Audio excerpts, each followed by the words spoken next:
Okay, everybody, I am. Let's remove this. I feel like, oh, that's up. Just because I'm fat. Okay,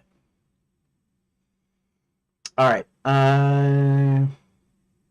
Okay, I guess come kind of late as usual. It's not anything completely new. Okay, well, I do uh have been summoned for jury duty on Wednesday, which I would have loved to actually be removed from that. Seems like every single stupid year, and it seems like more than that, but I'm guessing at least every year, my name gets pulled up for jury duty, and there's no actual way I can get out of it. And I don't know how many of you actually know about me, but I got social anxiety, so that's gonna be a pain in the butt come Wednesday. So hopefully uh, I don't get selected. Plus, I help take care of my dad, who's there's um, he's not um, he's not an invalid or anything like that, but his he's not able to do things like he used to, aches and pains and um, vision and stuff. So he's got some problems. So I help out, but we don't tend to go anywhere because of certain things, which I won't talk about on here on stream. But that I thought would help me preclude me from jury duty, but whatever. I can't do anything about it, so I just have to go. There's a small possibility on Tuesday night after about 5. Um, I'll be able to. There'll be a thing that says that I don't need to come in, which is I had that happen once or twice.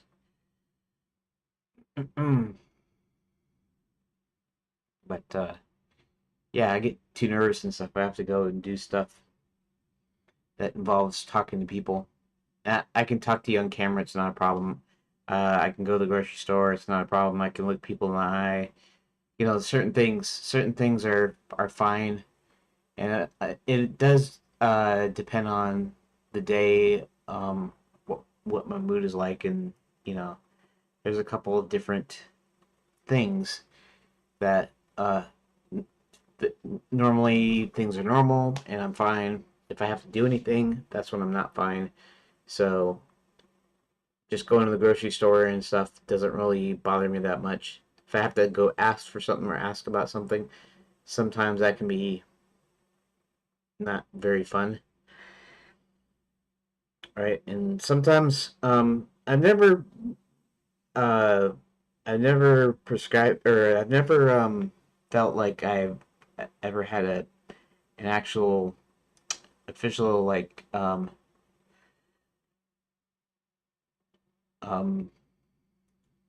panic attack, but I have had some kind of something like that, and in the past, where there's not really a real reason for it to happen. It just happens. That's why they call it panic attack. Suddenly get real nervous, and it's a pain in the butt. But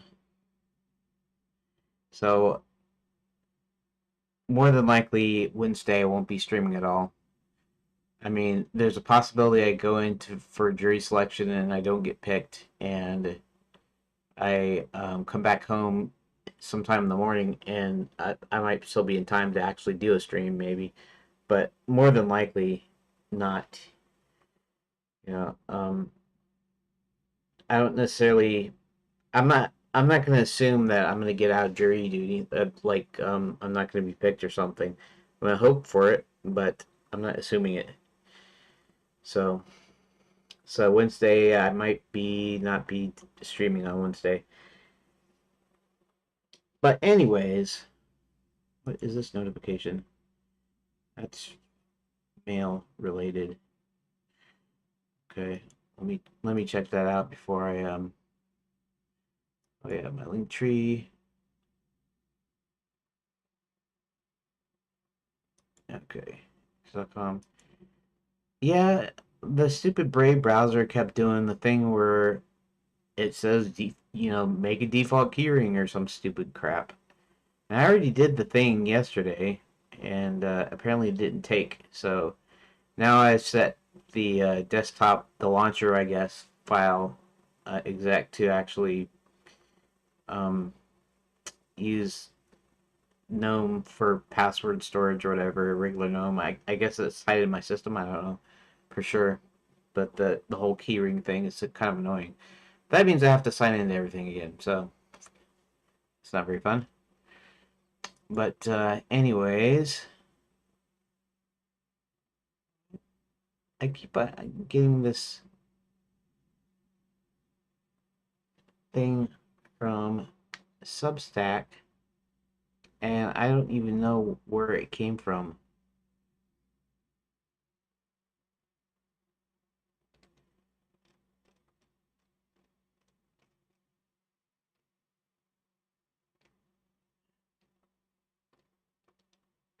So I don't know.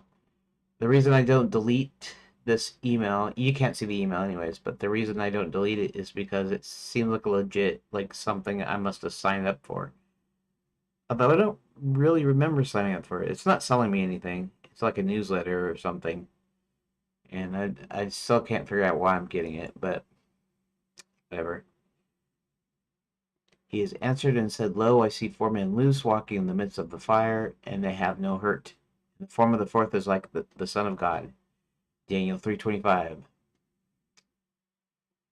That's a daily devotional verse that I get from Friendship with the God, which is actually a Jewish Christian organization.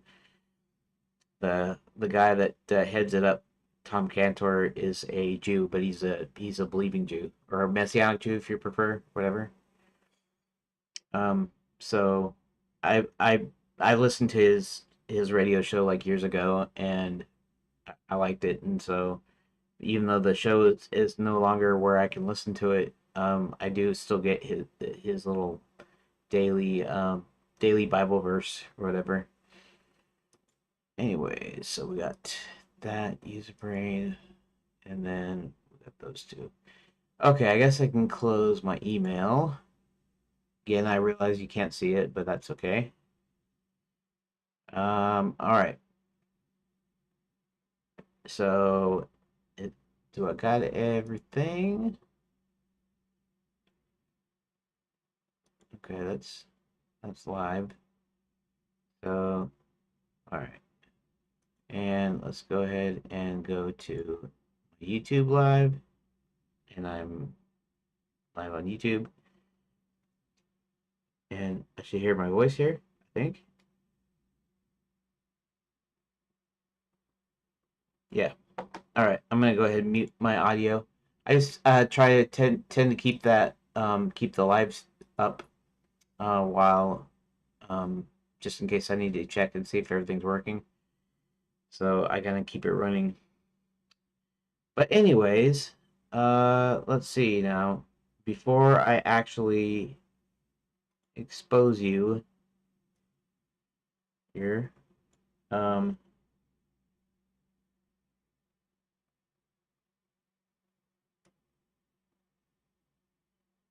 that's not what I want. Okay.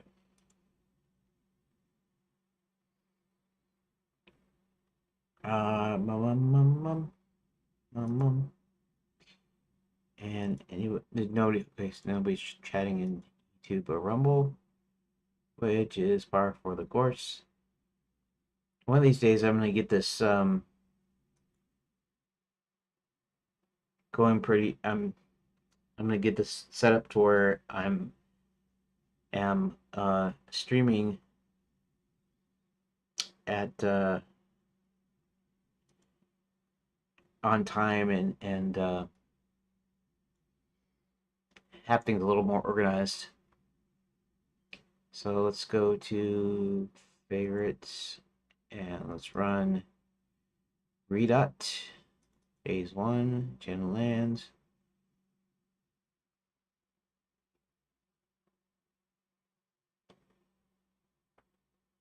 Okay, so the last thing. Okay, well, not the last thing I was working on. Let's see something here.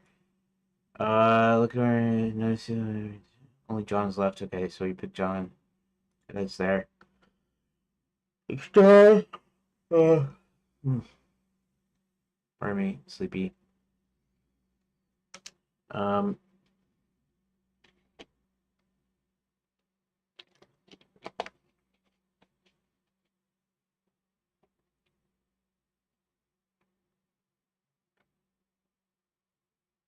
Okay, magic mailbox and waits. Trying to make sure there are no books in the wrong section and comes across a book titled Unicorn Sign Language for the Bewildered Befuddled Beginner.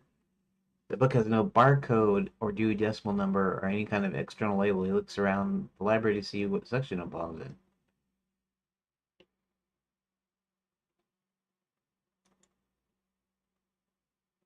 Okay. That's right. I was going to somehow work on.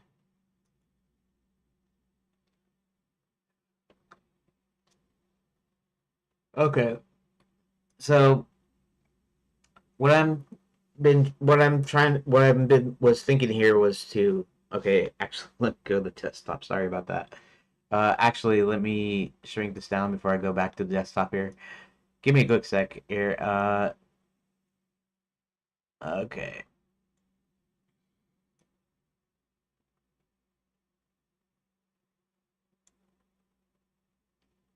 So, okay. Save everything. There we go. Here I am. Here we are. Alrighty. So, um, yeah. So if you notice, I created a link tree just so I could have a single link to put everything to, and then it links to the my live the stream my stream pages on YouTube and Rumble. The only bad part is it requires you, the person clicking the link, to um, actually do an extra clicks. And even though that's not very hard, in fact, it's not hard at all. You might become annoyed if you just come in here, you click on the daily, and then you're looking down there and you're like, hmm. And then you have to go to the streams, and then I don't know, I think it means less people. See, what I was thinking about doing was I was thinking about when I finished setting up my Patreon is I post there whenever I was going live, and I've link the live stream links through the Patreon, so that way I only had a single Patreon, and then you can find my lives from there. In fact, I'd probably do it to where I copied the exact live link to um, to the Patreon post, and that way I'd also have ongoing posts, right? Activity on the Patreon. Um, but I kind of was thinking, well, for one thing, I gotta finish setting it up, so I'll have to do that. But for the other thing is, uh,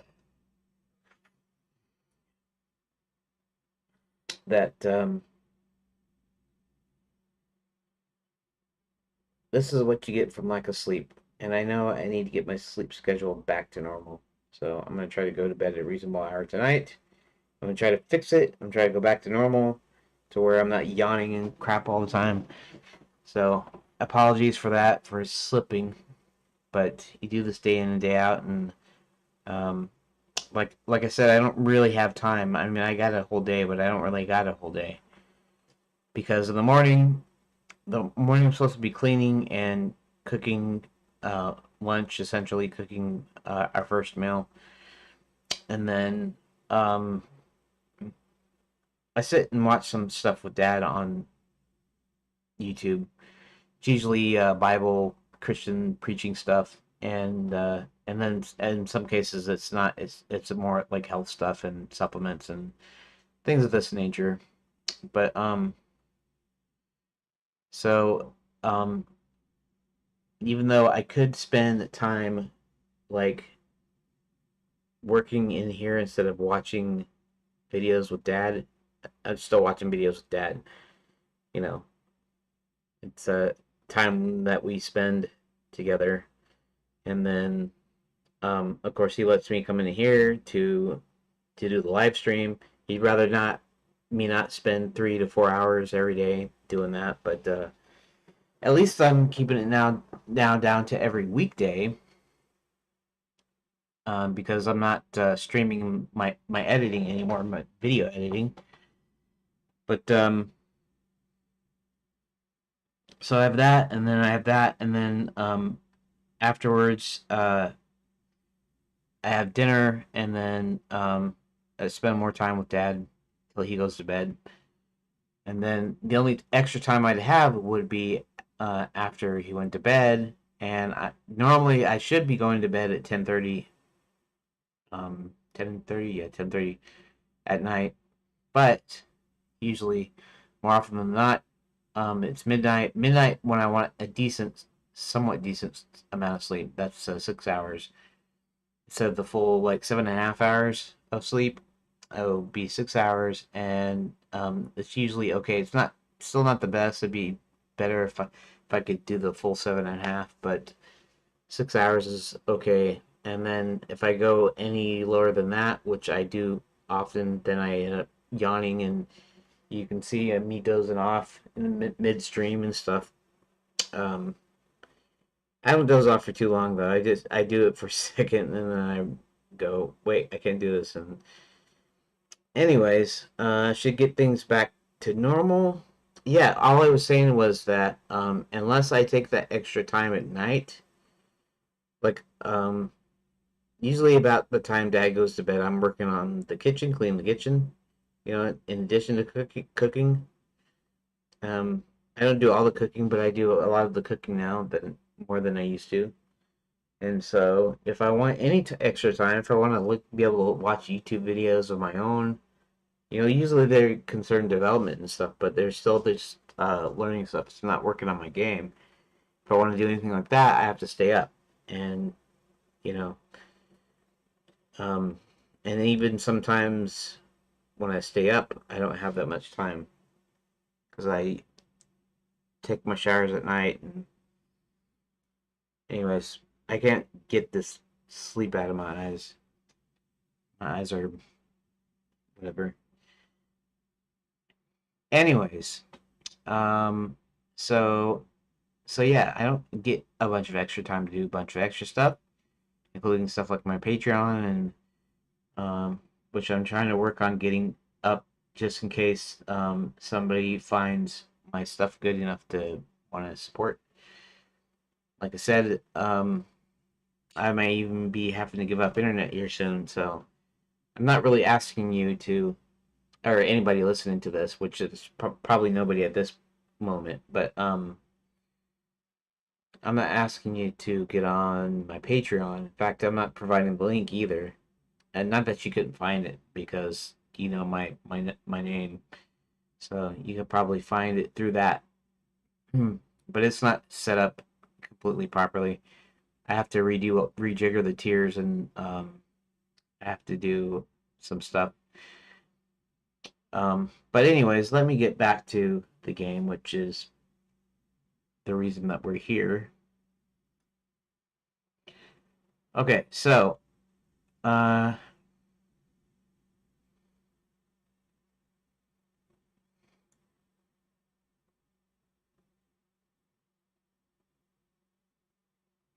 looks around to decide what section it belongs in. Okay, so I was, and I guess I don't know. Sometimes when I'm not really wanting to work on adding new story, I'd rather be coding, even though I don't like coding that much. But sometimes if I know what I'm working on and I kind of know how to go about it and stuff, even if I have problems and bugs, I usually will prefer that, just because I prefer the mindless work that I know how to do or that I can do to sometimes to creative work a little bit. Not that I don't have, ideas and stuff all the time, but this, I have this full story done, and it's done as a story, and my mind doesn't really want to do extra, because I have to do extra in order to add, extra what interactivity and stuff. And I have to do this anyways because of you can kind of look at this as still not being part of the game. It's like a storyboard in a cartoon, or um, there's storyboards in any like creative medium really. But this is just like a preliminary thing. I'm just kind of setting up things so that when I do finally create the fully interactive adventure part of it, um, it's all set up and all I have to do is just kind of implement it, right? So even though I'm not thinking of puzzles, I'm thinking up ways that could kind of be sort of like puzzles, right? That's why I had the deal about the spells that you have to do the two-part spell and you have to do that and the other thing. But I still had to limit it to choose your own adventure, which doesn't have a save state system. It doesn't. I don't have inventory. I don't have anything that would make an actual puzzle possible in the game. But really, this is good because this is more like just the setup, right? It's a setup. So all I have to do is think of story. I have to think of some different things that you can do at the same time, or whatever. You can different branches you can choose. But at the same time, it's not really a game, right? It's still not really a game, even when I'm added choices, because they all funnel into one story beat, right? Fall they all flow back into the plot line, and then they branch out. So I'll be going, oh, well, I'll add some stuff here and I'll add some stuff here, and anyways. So the big deal here was that the the spellcasting way is pretty instant, and it doesn't get the added extra hint, I guess you might say, about the unicorn sign language thing, which this does, but it's not really important for you to know it. In other words, you don't have to have the book in order to do what it results in. You don't have to have an inventory item. You don't have to know unicorn sign language. Although, I could see me creating almost like a dialogue puzzle, almost like insult sword fighting, right? In Monkey Island, where you'd have these different symbols or these different ways of sign language. So the idea is it would be like you'd see the hoofs, in different positions or something, something goofy, um, that you would reply with. So he'd say something in unicorn sign language, and you'd have to find the one thing to reply to it. In fact, that would be kind of interesting. Now, most people that are familiar with Monkey Island would probably play that and go, you know what, this is um, a, a lot similar to like insult sword fighting, right? They wouldn't be insults. That's not what I mean. I just mean what it'll be is it'll be um like a broken English phrase. Like it'll you know um like Sir William will do something or move his head or whatever it is, and then there'll be a little dialogue that says, some broken language, uh, me, Sir William, me, unicorn, um, blah blah blah, whatever it is. I could make it like broken English, kind of. It would be kind of funny. And then, of course, you'd have to come up with the right response in order to communicate. And I could see that as a dialogue puzzle, but I'm not doing dialogue puzzle here. But so, there's a potential for this thing to actually become a puzzle here. But right now, I'm just trying to find a way of making it kind of interesting to look at, basically. And so here, okay, let me see something here. Let's go over here. Let's go over to 9. Okay, so right, this is where he does the spells, right? And I just said hit 1 to continue because that's supposed to be pretty quick.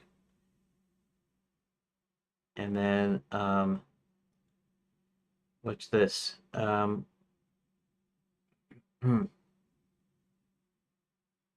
And okay, so these are virtually the same here. Because they're gonna manifest themselves differently.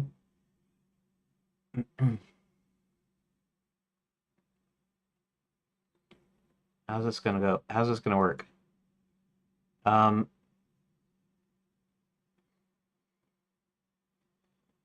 few hats. This disappears. Same with no ticket inside. Open the portal. Rearranges hats. Reads the wrapper. Nothing seems to happen. I realize the Clint ticket may have not have Quicksilver in it. Oh yeah. So the reason that I did this, but I didn't like change it. This is the original Cerulia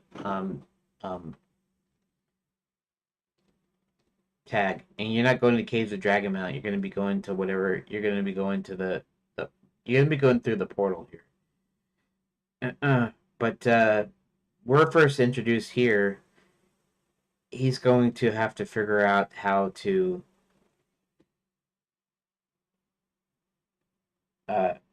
do this. Um,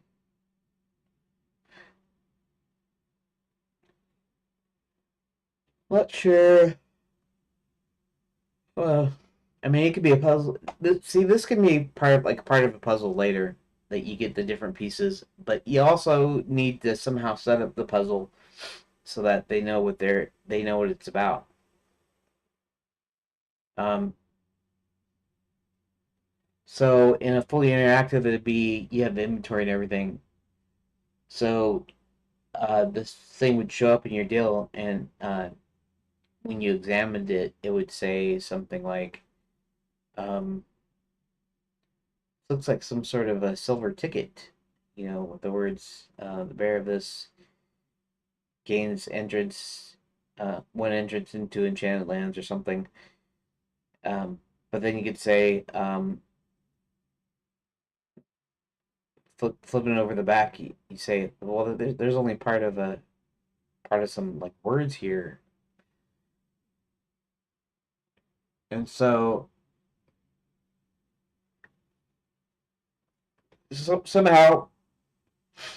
he's got to get the other part of the ticket. And I don't know if it's going to be through the wrapper again, the same way, or maybe the idea is that they both come through the same wrapper. And so he sees it pop up, and then he takes it out and examines it, and then a minute later he sees the other pop up, and it's the conclusion or whatever. And so you'd have those as inventory items, and maybe you combine the two, and say, "Oh, I guess I need to say these words or something,"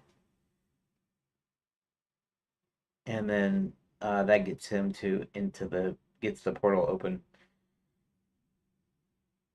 So that's what's going to go here. But right now, I'm also working on this, and what this is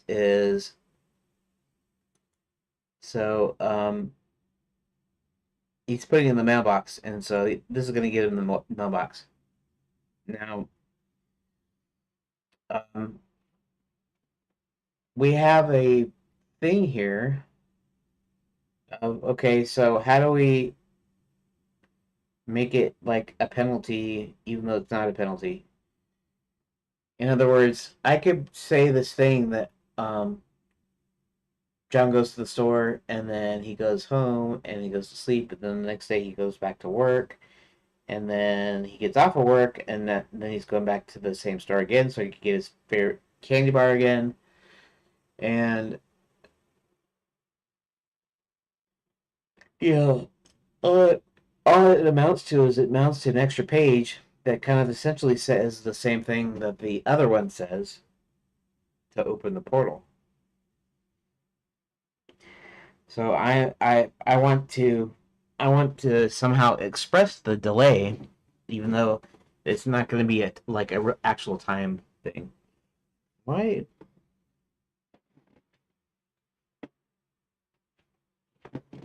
Yeah, there we go.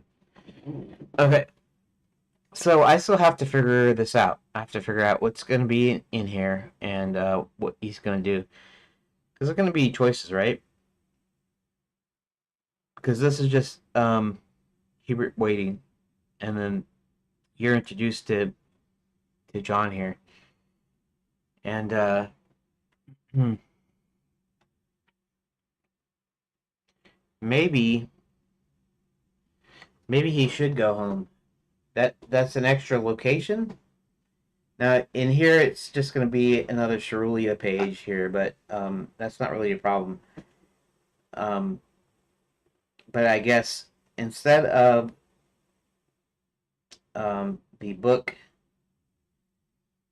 um, okay, instead of hmm, yeah, okay, I still have to figure this out in my head, I guess. Uh, this is story stuff, right? And I have to figure out something that I feel is interesting way to go about it.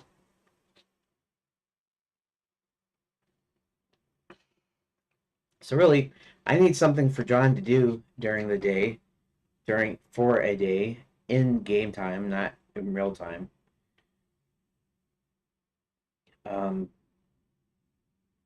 and I was gonna go ahead and take the example given by Grok, which was to add some extra choices, even though there's not really a puzzle to actually go with that. It's not really a set up as a puzzle. It's just, you know, kind of what it is. Maybe what the way I could do it though is um,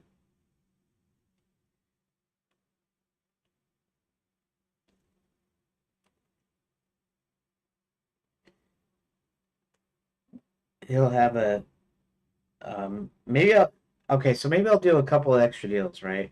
I don't want to do too many different choices because it means that I have to create like completely new pages. So the more pages it is, the worse it gets because some of them would converge. And I don't really have a loop back mechanism right now. I decided I was going to put in any kind of loops in just yet because I didn't have a way to kind of visualize it and stuff in the layout. Um, so so I guess I could do it this way. So one is that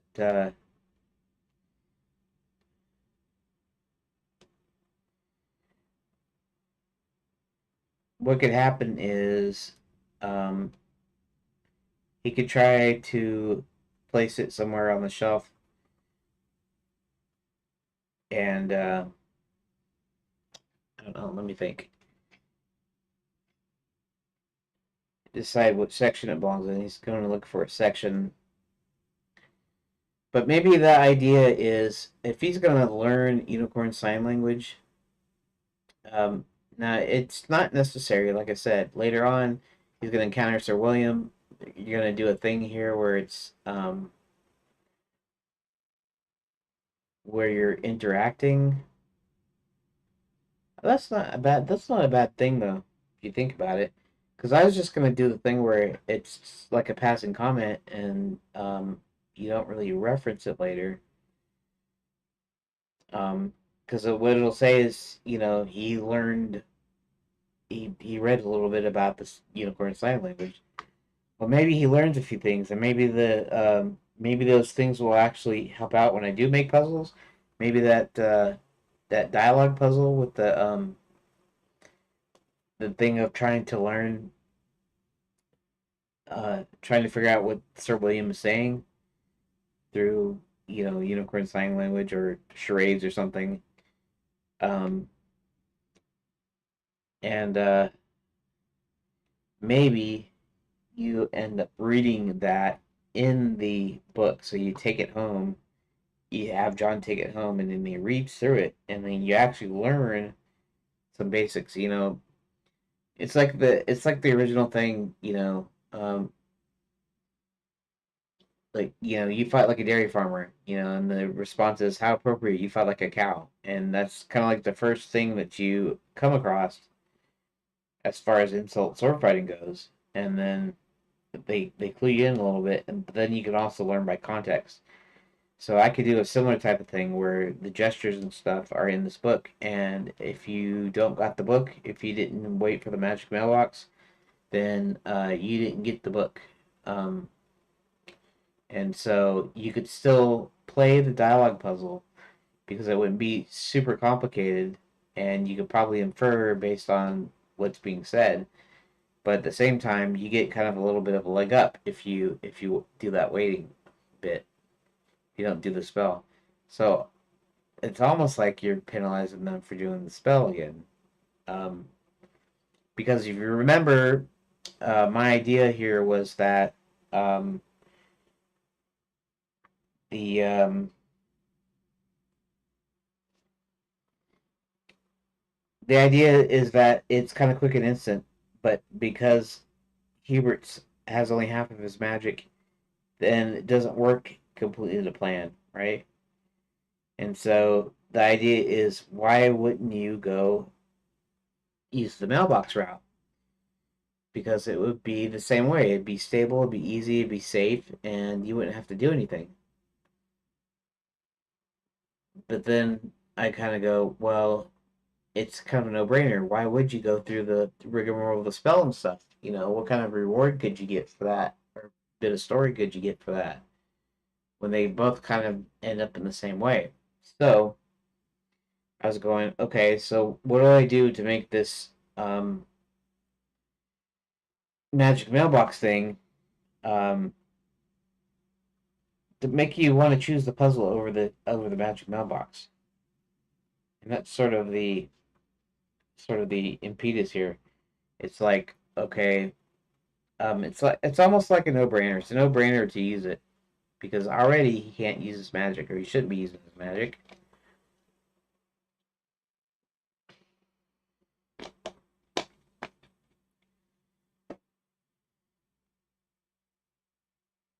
And so you'd automatically pick it. You would not pick the spell thing yourself. You might pick you probably pick it. Most people will probably pick it just because it's a different thing. Maybe they did the mailbox thing already, and so they want to start over again, and they want to pick the other thing that then and or another playthrough or something. And then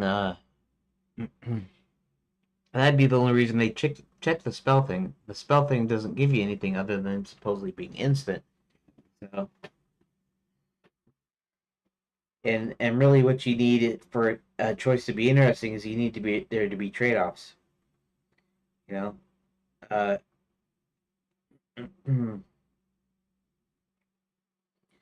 the puzzle method is more involved. The spell casting method is more involved. It's got more steps.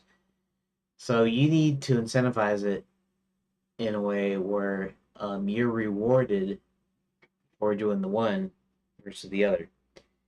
In other words, the easy way is the mailbox. That's the easy way, and so you almost should get maybe even penalized a little bit for for it. And not really penalized, but there should be a trade-off here somewhere.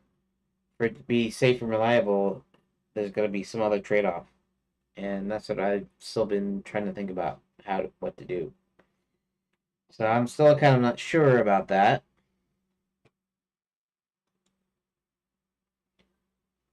Um,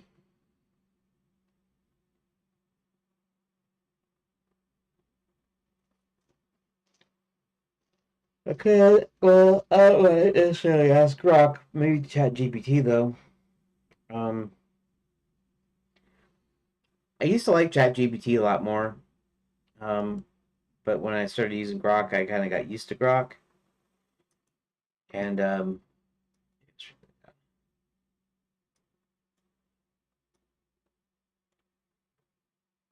let's go to Chat GPT.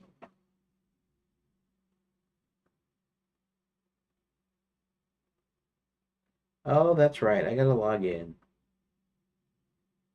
Well, darn it. Okay, give me a sec then.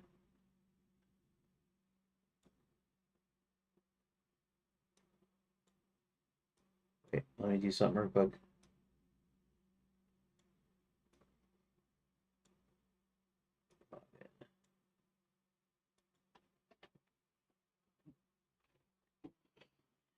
Come back, yes.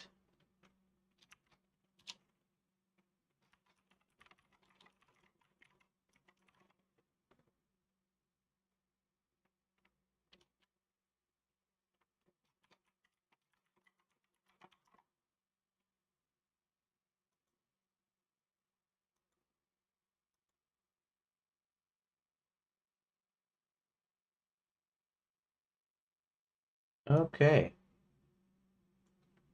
here we go. They even got their own voice thing. Uh,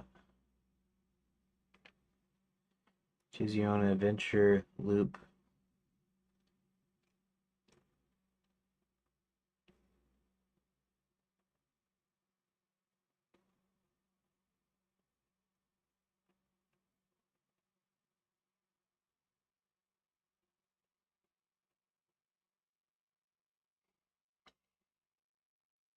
Okay.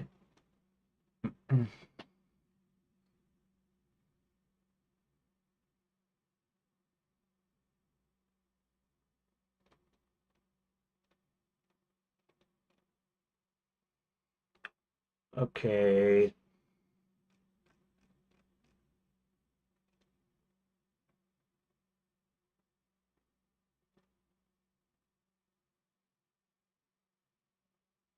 Yeah, actually,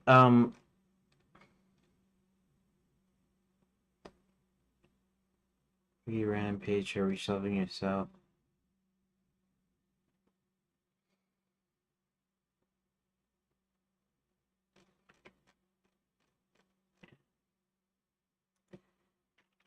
So based on what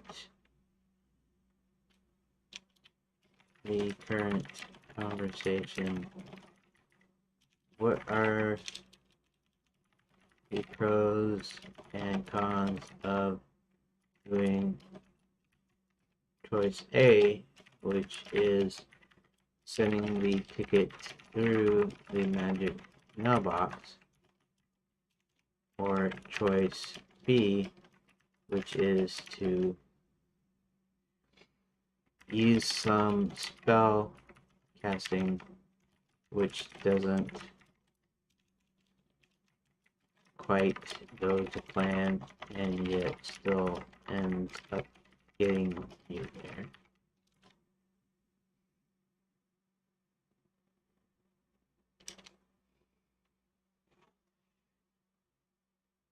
I'm gonna have ChatGPT kind of help me break this down here.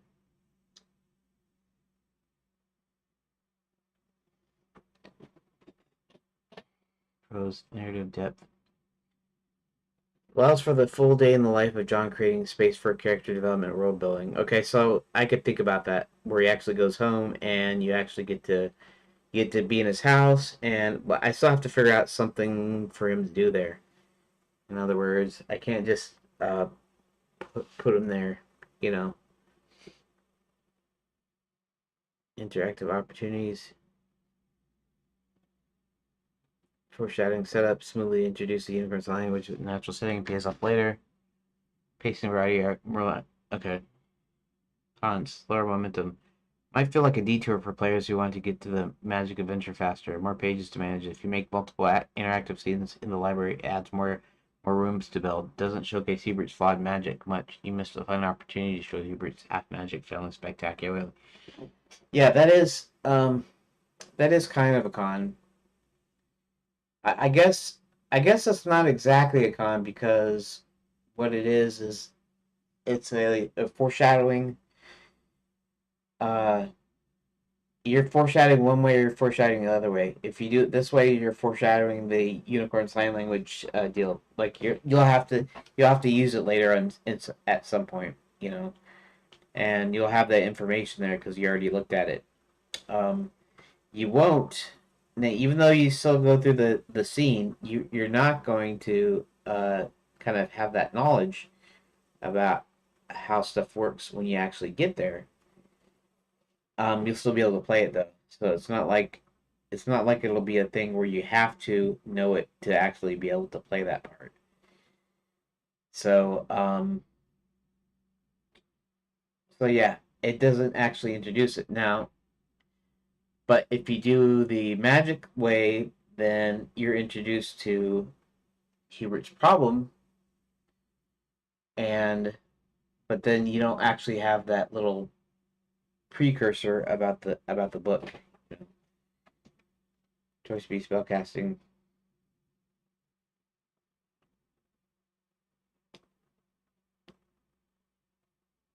Faster but messier. Comedy gold.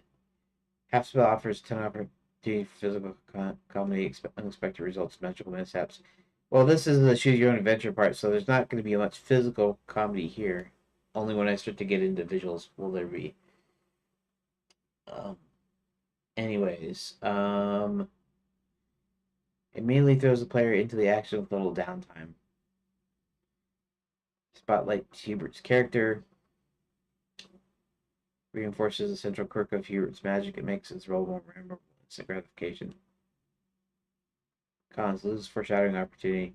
If you don't create a workaround, you miss the elegant setup for the Unicorn Sign Language books.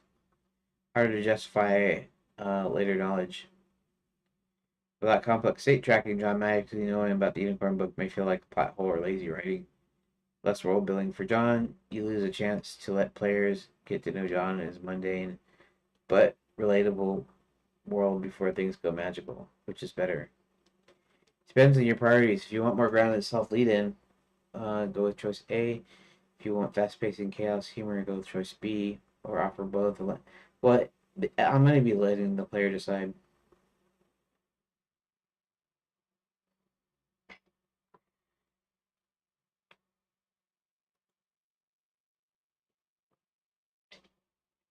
It even puts little icons there, little emojis or whatever you want to call them. Anyways, you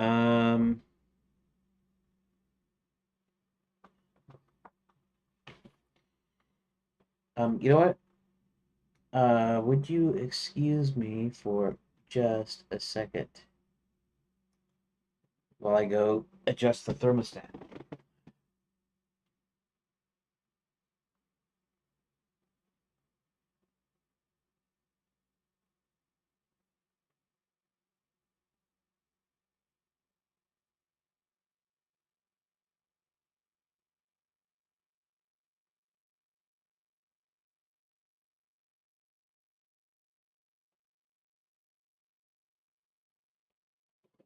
Okay, let's go back to this. Okay.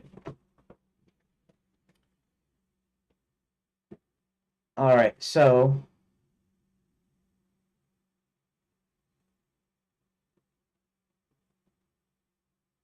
Um, so yeah, you're gonna be able to make the choice. I want it to feel like, what do they call that interestingness? interesting choices, interesting decisions, whatever.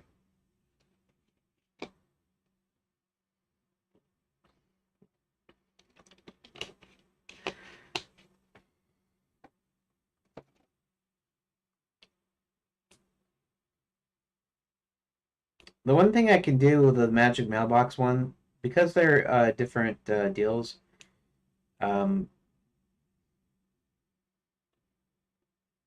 I could mention.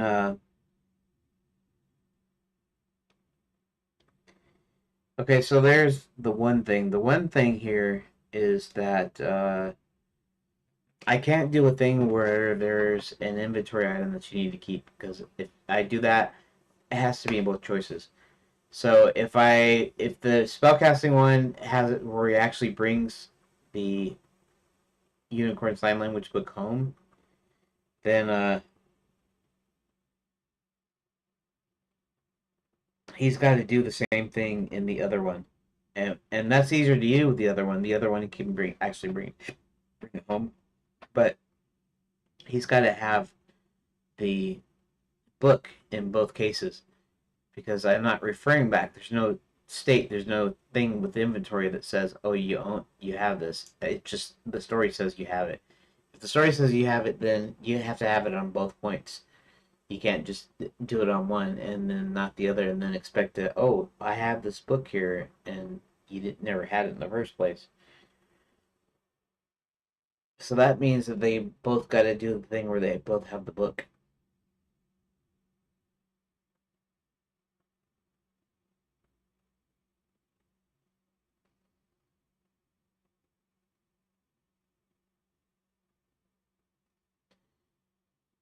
Hmm.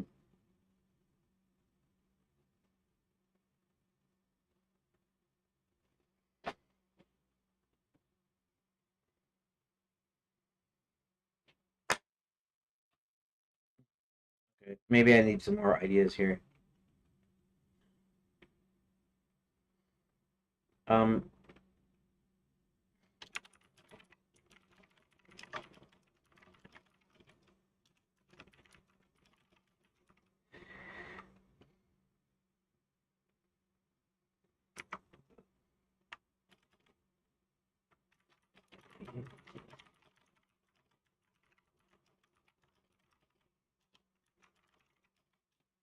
you're not really this Hubert's problem.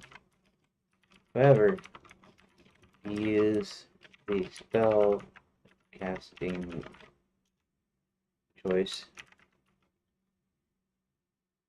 Um, you are, but then you're not set up for the USL book.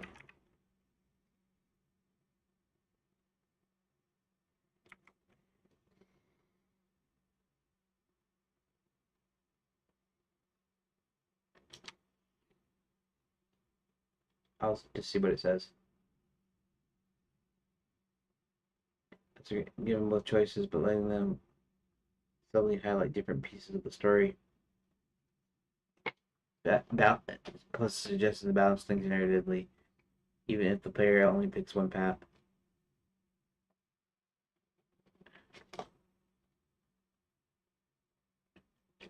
Implementation funny. It's the foreshadowing of the USL book. Um, Modular scenes that echo. Do you want to choose your own style adventure game without state saving? Here's a creative trick. Let each path highlight one thing, but find a way to echo the other thing later naturally within a dialogue or scene descriptions. If they pick the spell route, John's right. And can you can drop this line. Look, the one that didn't belong there. Yeah, yeah. Well, okay, so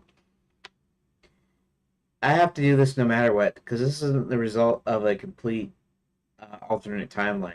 It's just so I have to do it this way. Is seen the book all along, even though the player didn't play that part. Um,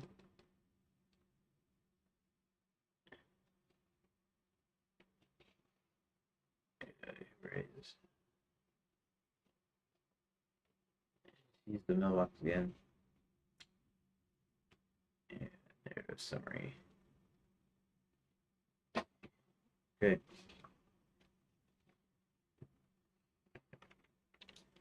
Well, that was originally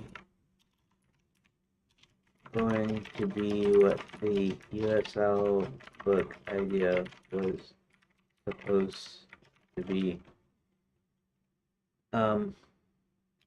shown. It was a kind of throw away line that I came up with when thinking about this idea.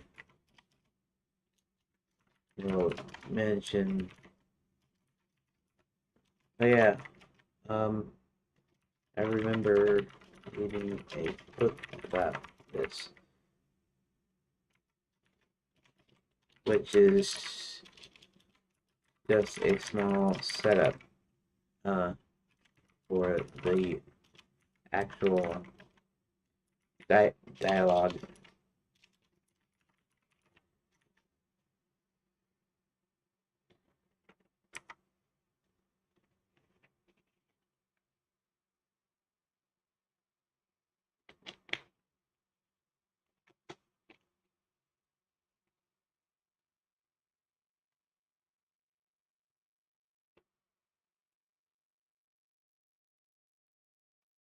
And then the player chooses the spell or the player chooses the spell of the mailbox. So I can't really say, well, he decides to go ahead and try the spell anyways, you know? Hmm.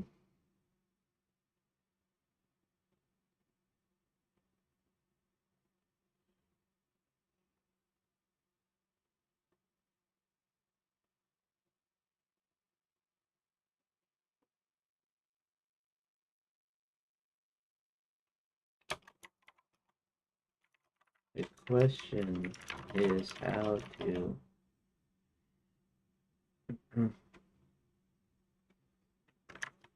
introduce the player to Hubert's problem when he chooses the mailbox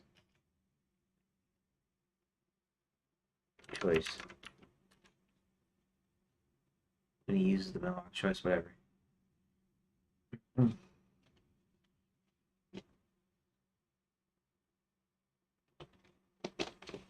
Critical on the mailbox choice have busted magic, which is both funny and important. So how do we sneak that in into the player picks mailbox?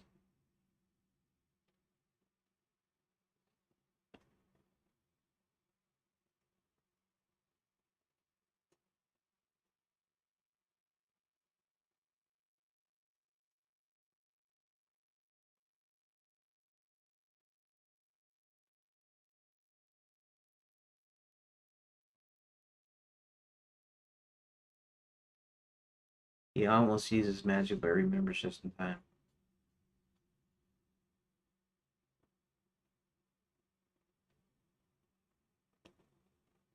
I have a chicken nugget. I'm still banned from banquets.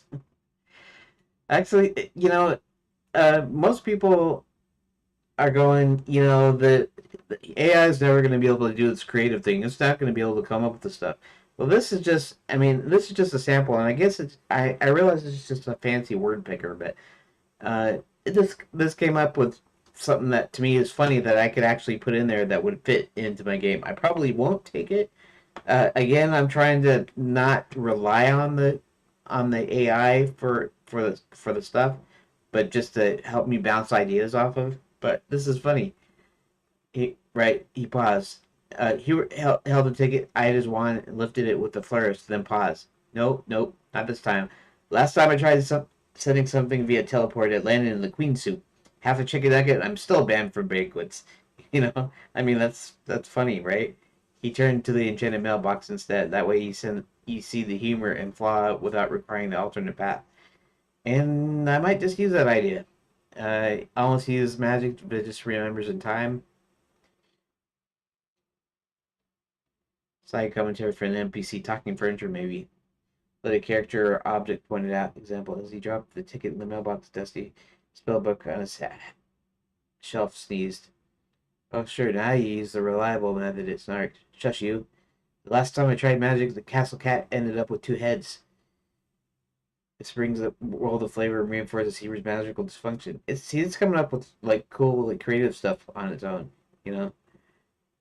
So it's kind of interesting. I almost want to use this, but I kind of want to make it my own, even if I'm not as quite as funny as what it's coming up with. Summary of options: quick and organic, dry humor, efficient. He almost uses magic and stops. Pause. NBC delivers commentary, adds whimsy and world building, goofy charm. You can even combine two for extra spice. Want help with writing a specific version of the scene? Hmm. That's the other thing. I don't really have NPCs in here. I mean, I do, but I don't, sort of, so to speak. Um, okay.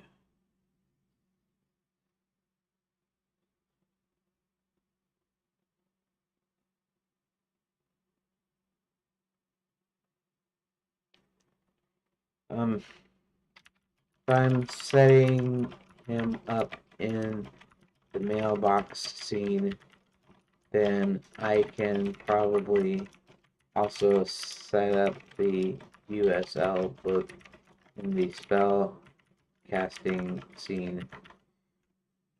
Um,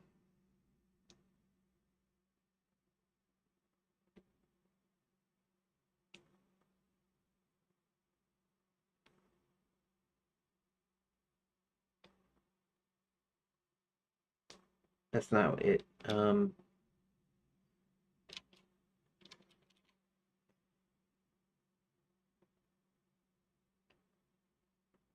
Yeah. Then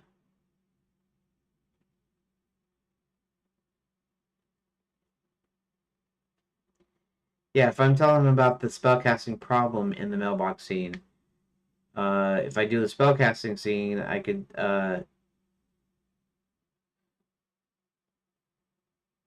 set up the book itself.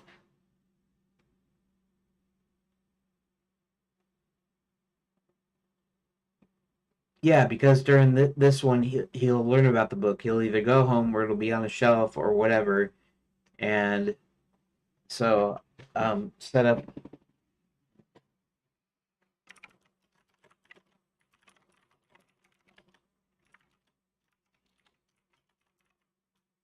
book.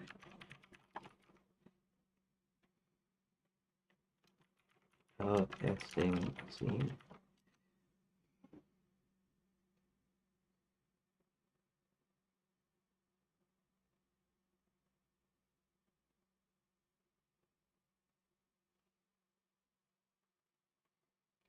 Okay, it got smooth, slower. No direct mention of USL. Um,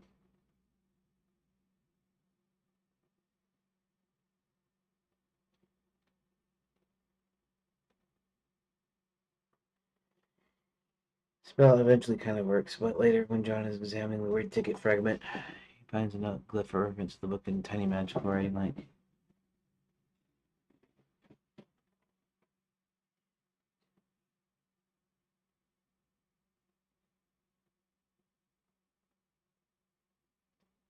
Hmm.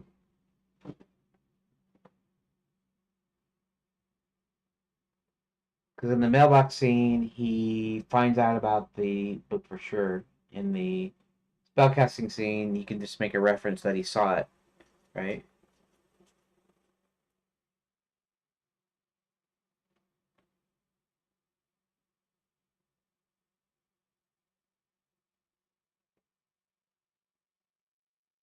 Um,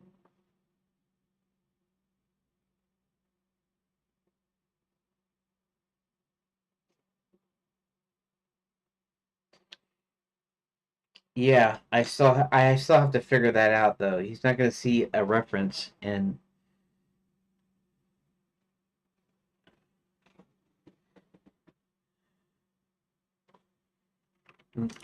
I don't need to set up scenes just yet. All pages in here are um, like event lists. I won't actually start the prose portion until after I've gotten all the events in.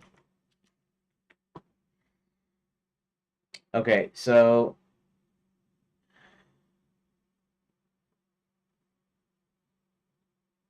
yeah,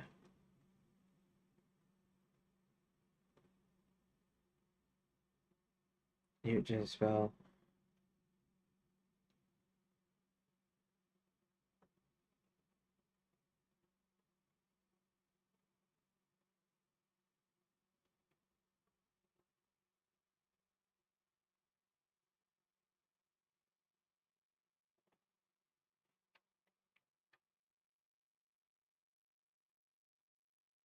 I need something that makes sense though, as far as the book.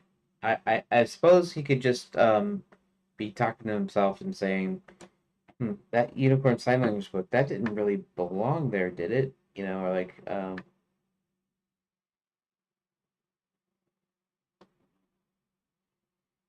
and I don't know what time period I'm setting John's world in. It's gonna be present day, or if it's gonna be like the '80s or something. You know, most of my life, um, I've been here at home, so I don't really know that much about the outside world. Sort of. I mean, I know a lot through the internet and stuff, right? I've seen a few more modern-ish shows. You know, there's still old shows now. They're still like 10, 15 years old now. You know, shows like 24 and Chuck and Burn Notice and, you know, certain movies. Uh, the last movie that we saw in the theater, I think, was Dune Part 1. It was interesting, but now we can't really go to theaters, really, because of how long they are. And so I haven't seen anything like newer than Dune Part One in the theaters. But I did see If off of streaming, and so a couple things. There's the Tomorrow War or whatever it's called, uh, with Chris Pratt about them recruiting people for to fight a future war or whatever. Um, Off of Amazon. And so I've seen one or two like semi-modern things, not real modern stuff.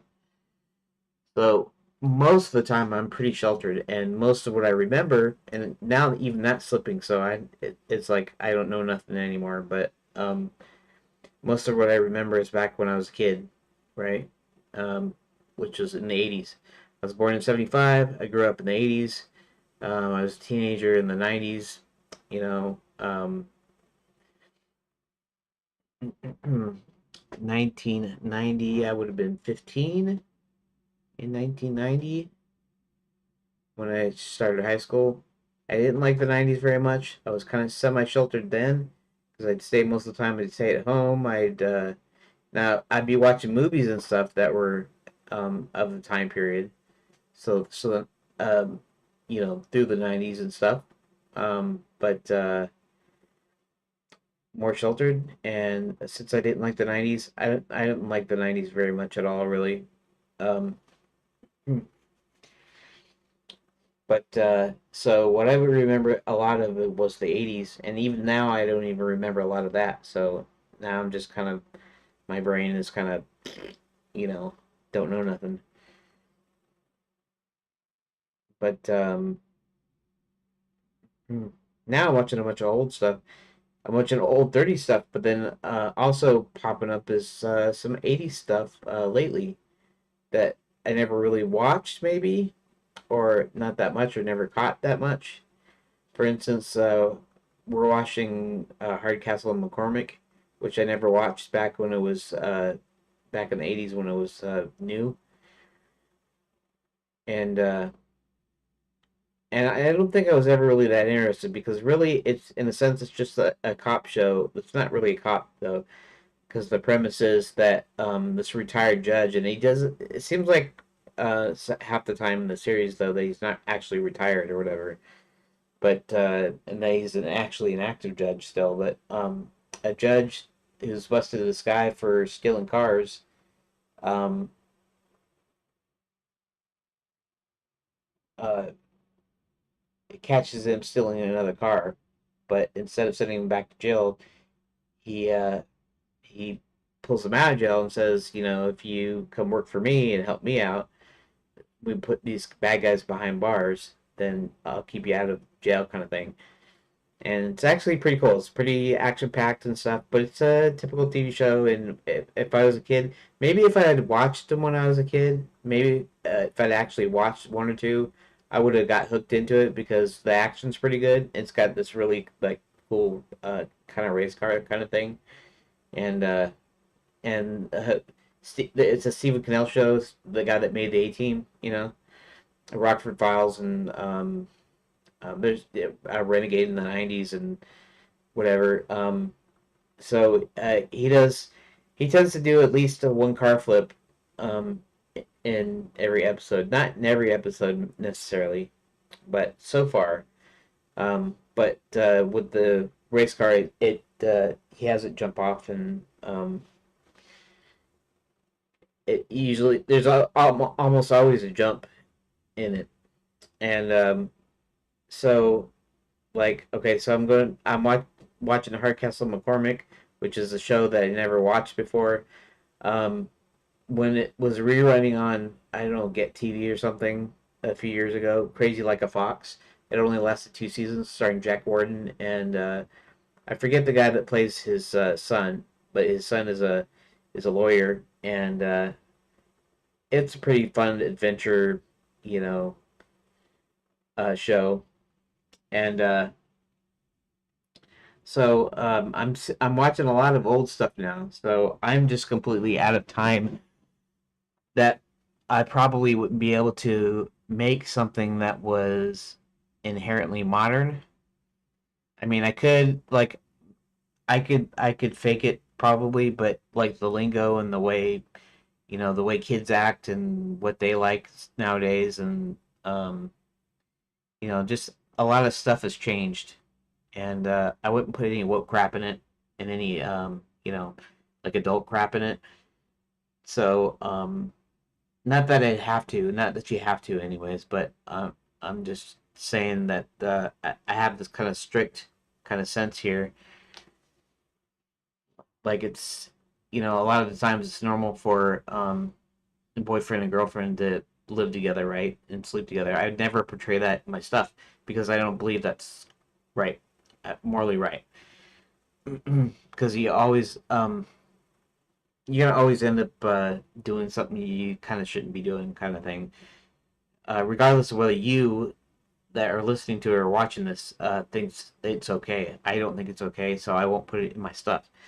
And so because of that, I have this kind of this narrow setup. And if I set something back in an earlier time period, then it's easier to do something like that.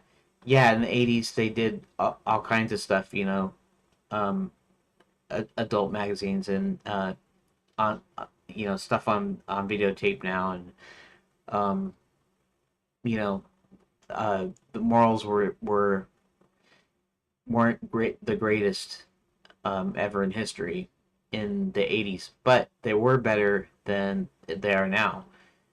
Uh, they were better than the '90s, and you know it slowly got worse, and so it would make more sense that in my thing that there isn't divorces and there isn't stuff in it that you know might seem a little bit more prudish now.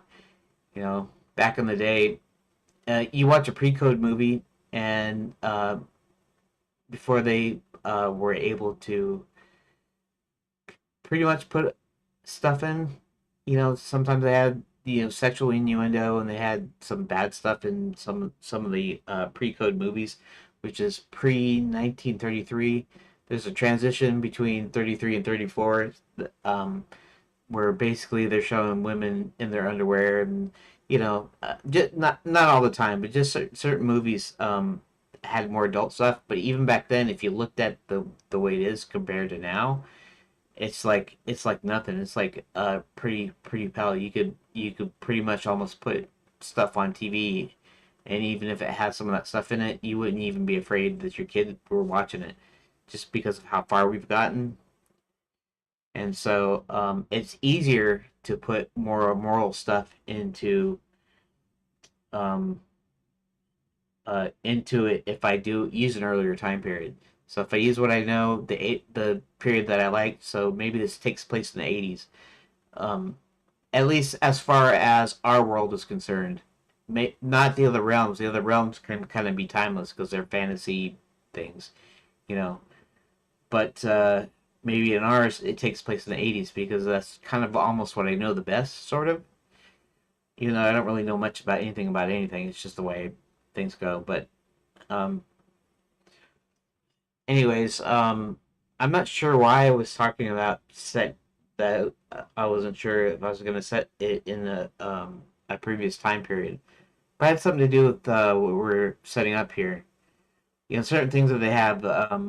For instance, oh yeah, because I was thinking, what if he's talking on his cell phone to his mom or something? He's on his way home and she wants him to pick up something. But back in the 80s and the early 90s, you didn't. Even though they had cell phones and car phones, it was everybody didn't have a phone, and they weren't the size of the palm of your hand. There were like they used to call them the brick in the late 80s, and then earlier they got smaller ones. The smaller flip phones were still compared to today's deal bigger, and so I probably wouldn't have him talking on the phone to his mom if it wasn't set in a time period where you could talk on the phone to his mom. Like say late 90s. You could start with late 90s when cell phones became more ubiquitous. Not smartphones, just cell phones in general. Dumb phones, right? Anywho,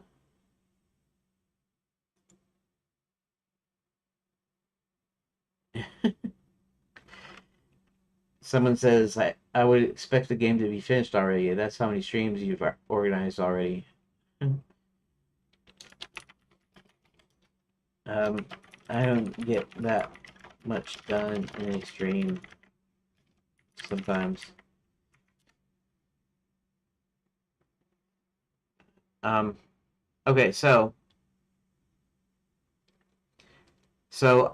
this goes back to okay. So how do I um when he's coming home from work and he's going in to pick up his favorite candy bar, and then since it's the spellcasting side, that means he that means he's sent to Enchanted Lands almost instantly.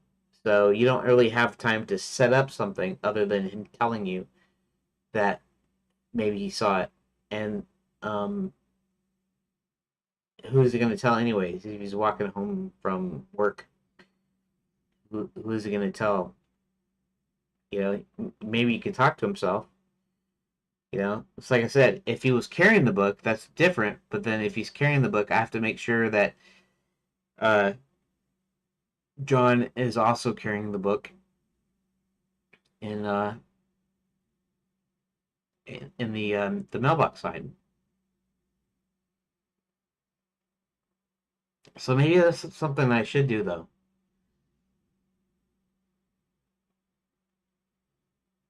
And it's not going to be a choice. It's not going to be, do you want to pick up the book or do you want to leave it? That's not the case. He has to pick up the book. So the choice has to encompass that.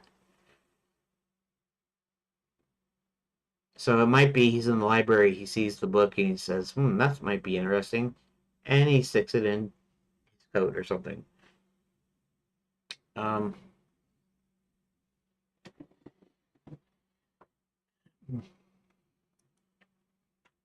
I'm still coming up with a way to hint at the book.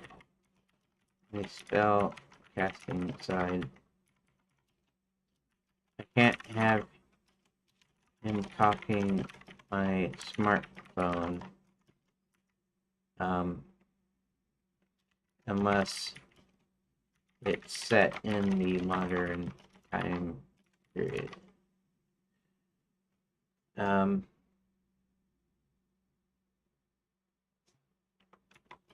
I could possibly have him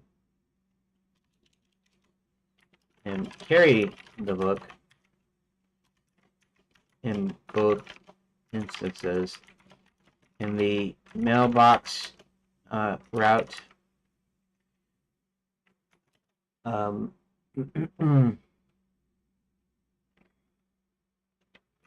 he'll be picking it up in one of the scenes at home.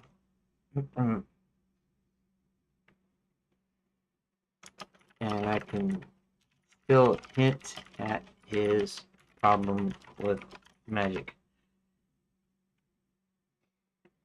But the spell casting route,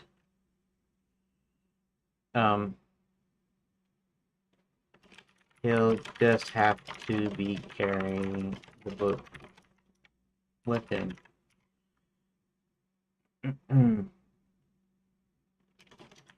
Maybe, well, that's not going to be the case either.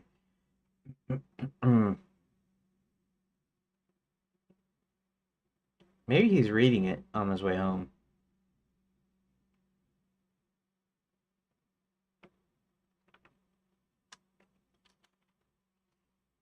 And it's almost time for my break, which is awesome because I didn't do anything today so far.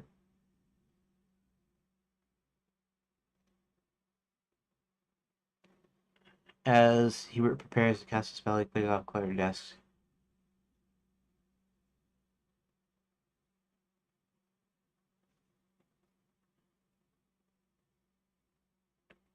Yes. But it can't do that because of the way my story is already going.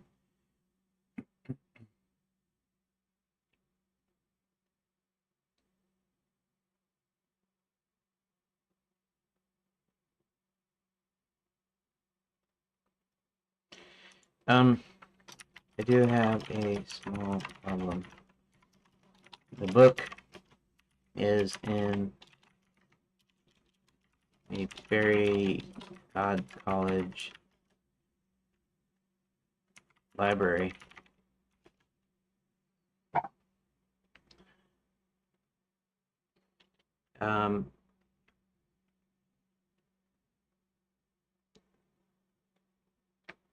So that's where they're swapped at.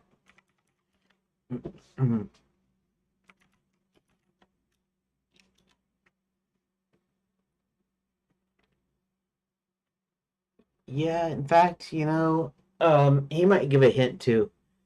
I should set that up too. I should open my notes then if I want to do that.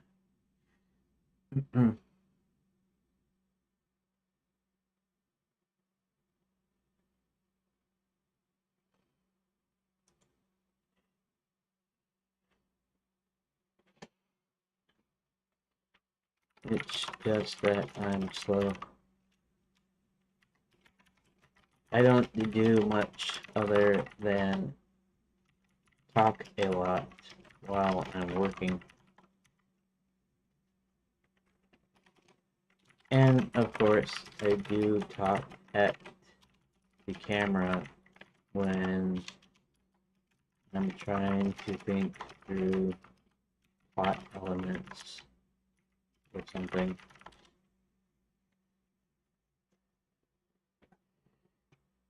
Let's open. No, that's the text editor. Let's open recent. Let's open that. And all the way down to the bottom. Let's go ahead and write Monday, June 2nd. 5.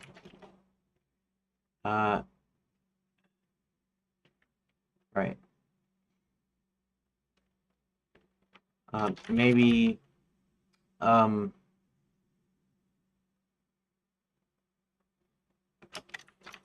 John mentions fact that Beauty and the Beast is missing, but Unicorn Sign Language book is in its place. I just wanted to kind of remember that little detail because that just reminded me that the fact that they're going to be switched, and so I'm going to clue the player in on why or how they were switched or whatever. Because Beauty and the Beast is going to end up. In fact, one of the things that happens is so basically Violet enchants these books to these fairy tale books, and when a would be princess reads it, uh, she's transported into the book, into the story, and she has to keep playing the story um, until the prince or whoever gets uh, wins basically, and so they're trapped in the book, and one of the books, Beauty and the Beast, pops up, and it doesn't work, and it doesn't work because it's a book from our world, so that's where they're swapped at. Um, so Hubert doesn't have it in front of him.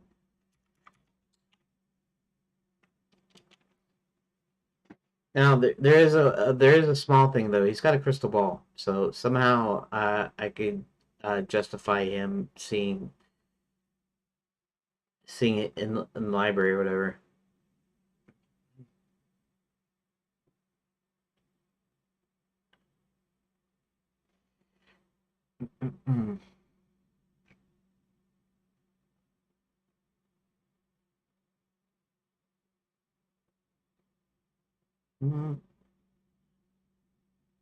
What, the Seven Shades of Sparkles was that? Books was going here. Yeah, probably Fairy God College sneezing again. That way you don't need the book to be in the room, but it implies something in the background shifted. Except for the idea is magic.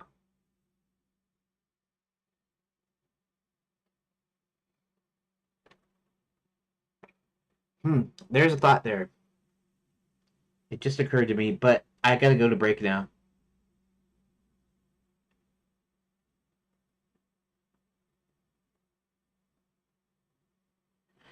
Um,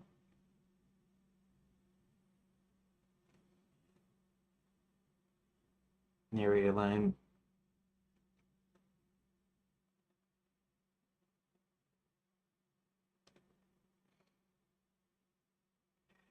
Yeah,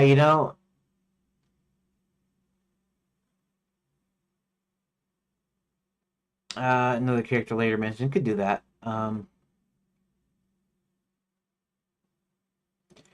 Yeah, that actually gave me an idea. Okay, I'll just go ahead and say it here before I go, just before I go to break here.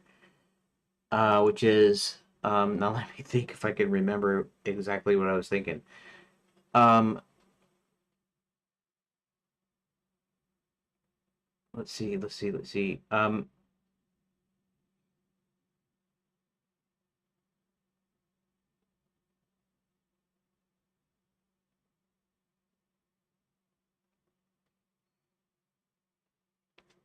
Oh, he wants a certain spell book. He wants to look up the spell, and so what he does is he says,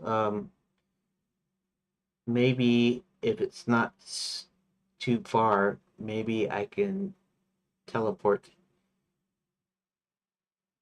a book from another library. So, uh,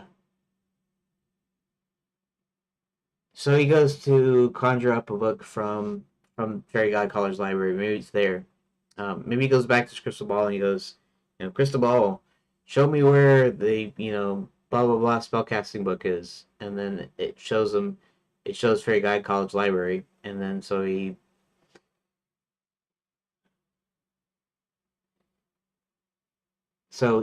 has it teleport to him from there. But then um, what shows up is a unicorn sign language, and then it's like somehow it's swapped with Beauty and the Beast, and then it vanishes, and he's like blessed, you know. In fact, this could actually. Okay, so which would that be in though? That would be in the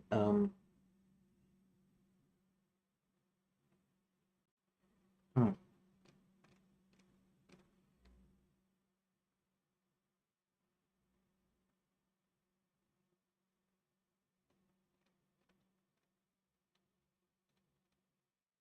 Okay, so yeah, it would still be in the spellcasting one, but okay, so he wants to do the spell, and so he goes, I need to let's see if I can find such and such spell, and then he tries to conjure it, and then the unicorn sign language, and then the thing gets swapped. And he's like, blessed. Maybe I can find what I need in one of my shelves somewhere or something. Yeah, that's actually not a bad idea. So I think I'm gonna use that actually. Anywho, um, I'm gonna go on break, and I will see you in about 30 minutes.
Okay, I'm back. Uh, I'm sure nobody's in here listening or watching, so that's okay. Because I don't blame you. I will at some point get to it.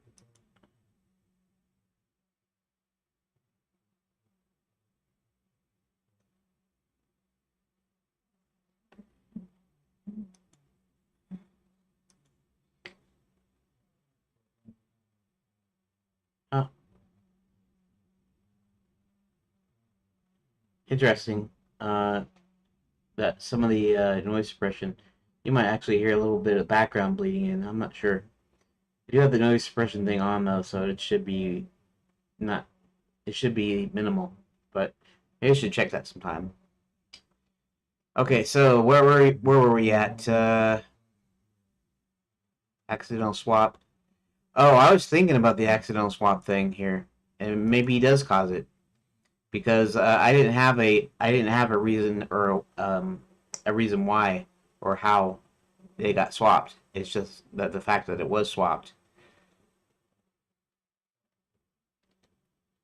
Um,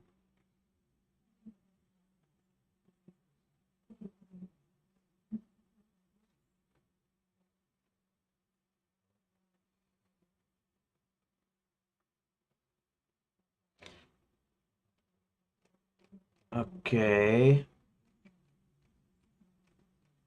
we got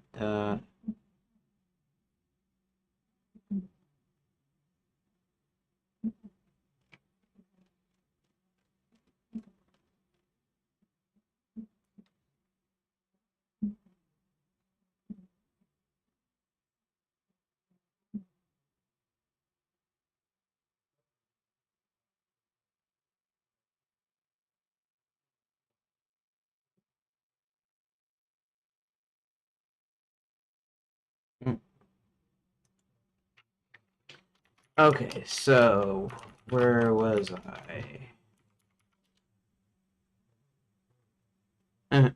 It'll come up with something. It'll say blah blah blah blah. You were saying this, and then you were saying this, and then you were saying this.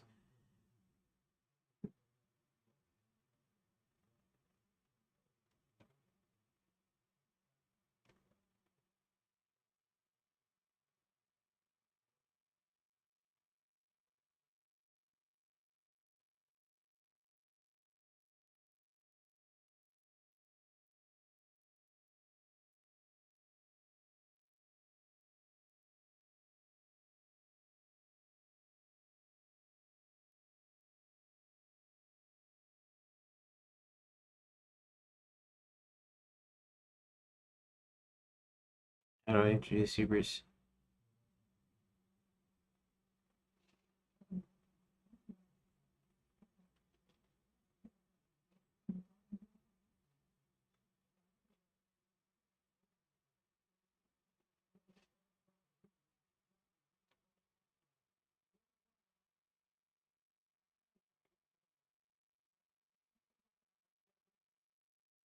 Mechanically, the game start plotting out all the event beats after for either route. Uh oh, Blender. I didn't realize. Shoot. Is it Ludum Dare? Ludum Dare. Ludum Dairy.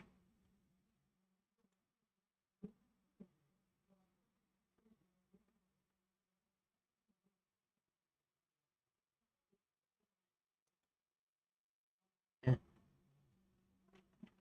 eh. Okay. Cantaloupe, yeah, sure. Okay. Burp, burp.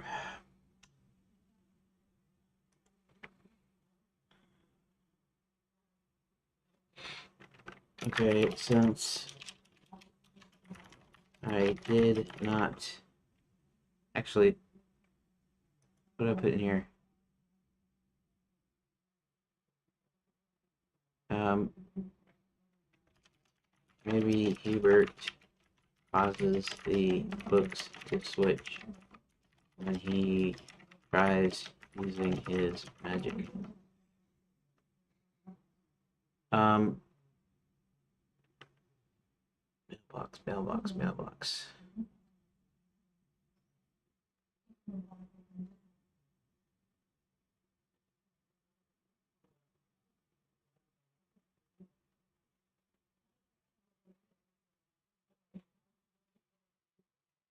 Um, okay, so this applies to spellcasting route, right? So spellcasting route, I'm introducing the book, and so he does a spell thing, and uh, yeah, maybe he doesn't do it there though.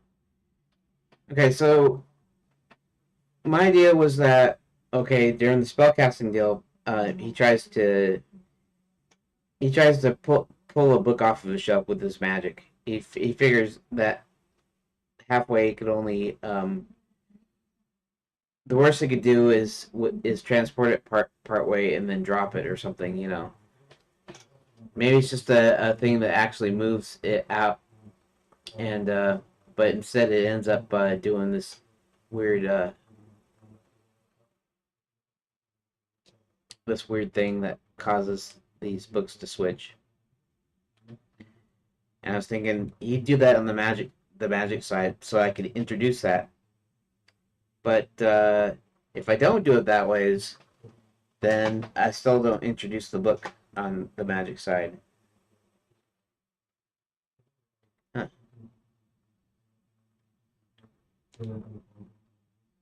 Because ideally,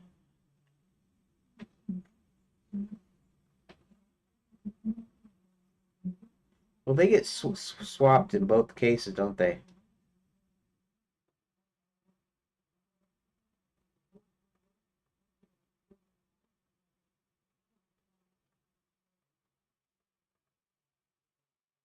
Um,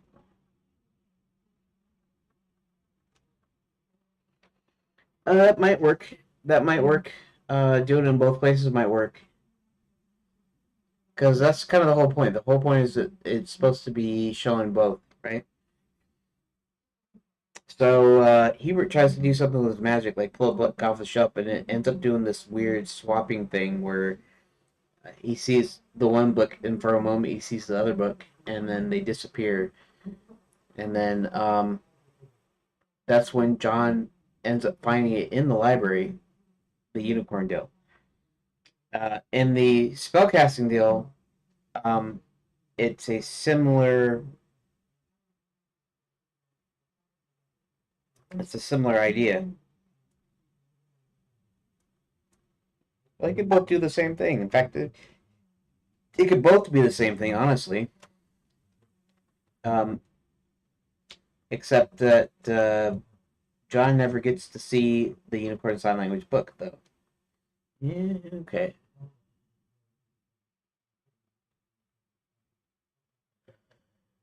I have to think about it differently.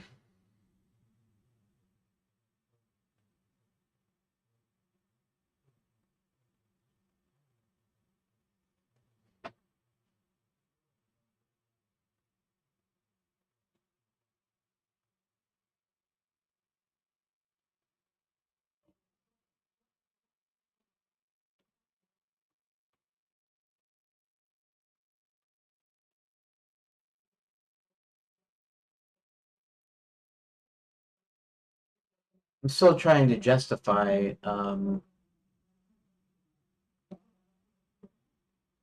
I'm still trying to introduce. How do I introduce the sign language book in the spellcasting branch?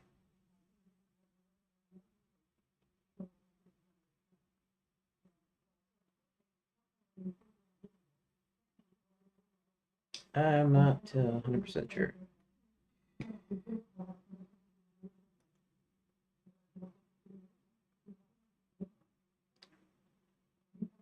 That's weird. Let's check my audio filters here.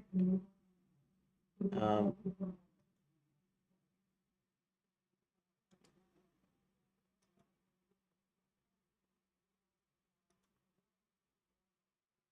um, where is filters. No, that's effects filters.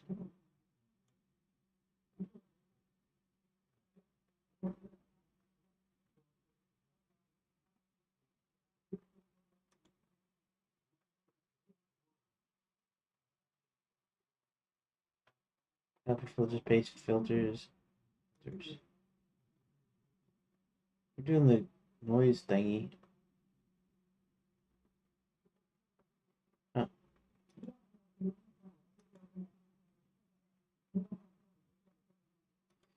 Okay. Anyways, I'm still trying to come up with this thing here where um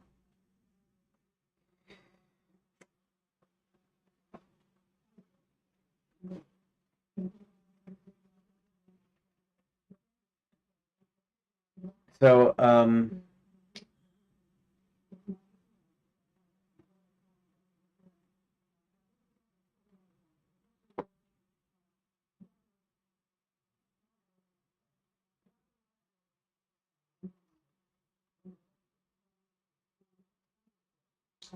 okay, so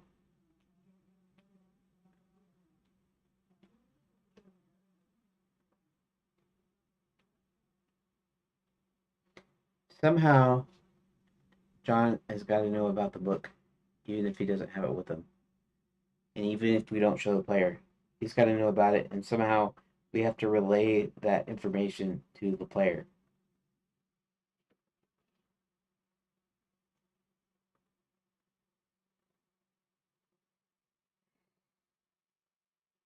I mean, it still could use the same mechanism.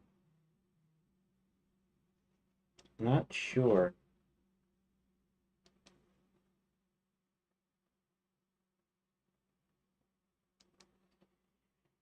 Um,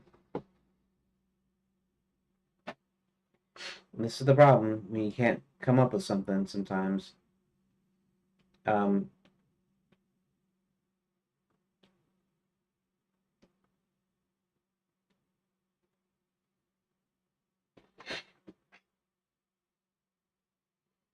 so basically, okay. So we're gonna introduce the book there, and what's the other deal about the book?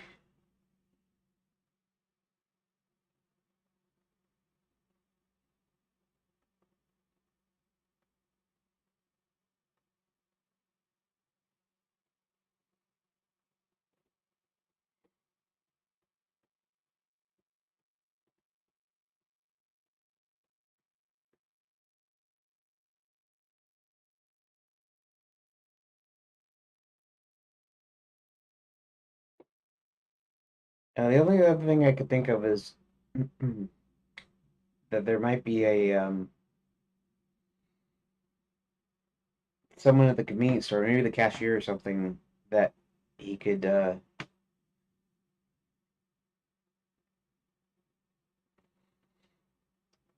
chat with somehow. He goes in and buys his candy bar, so maybe we actually go into the store and he talks to the cashier, and somehow he mentions offhand the the book, maybe.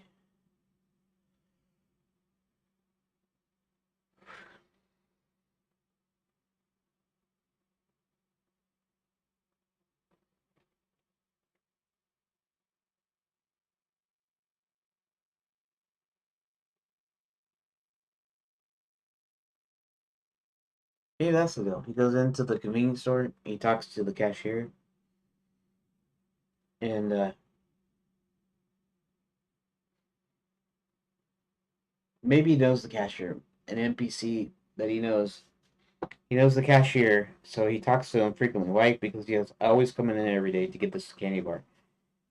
Every day without fail, his Benny Wonky bar, and then he has a conversation with the cashier, a small one, where he asks him. He tells him that he came across the oddest book in the library, and it was called Unicorn Sign Language.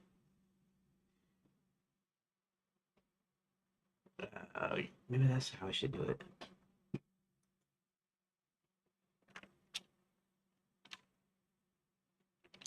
The only way I can think of actually adequately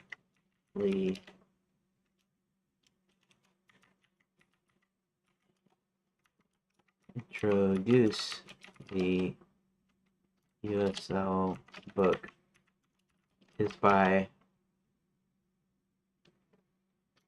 John talking to someone about it.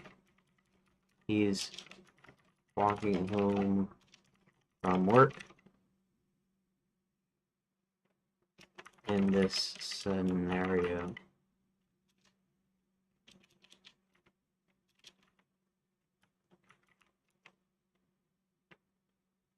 Um,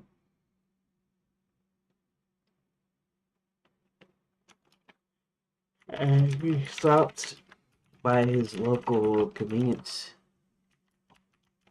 store to pick up his favorite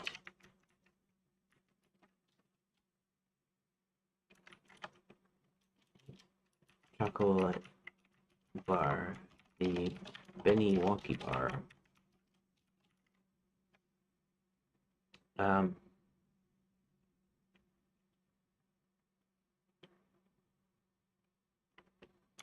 and he talks to the cashier for a moment, whom he's known for years,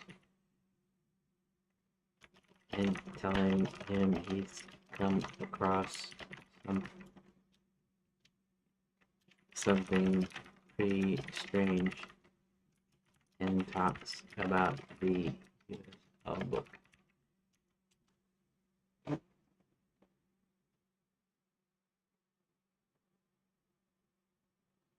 Here's why it totally works. It even enhances the scene. I didn't know I was so good. Trivia exposition. Instead of dry narration or isolated find the book moment, you get a social interaction that feels grounded, it's casual and believable. Foreshadows USL without making it Chekhov's gun with a neon sign. He mentions it in passing, perfect for a throwaway line that becomes meaningful later. Lets you drop a candy bar reference organically. Since Benny Walker Bar is important for the Magic Mailbox wrapper, the size of both items in one cozy scene. Doesn't rely on the library scene, so it unhooks your need for the book to be visibly in either realm at the moment. It just has to be in John's memory and the player's awareness. It can be short, humorous exchange, dialogue-based puzzle, different ways to describe the book, or even something like hoof signals, like legit saying there were diagrams. I thought unicorns were telepathic. Apparently not in that book. I don't know. Some of this funny stuff is pretty funny, I think. But you could use this scene in both branches. He picks up the bar while waiting for the ticket to arrive. Um,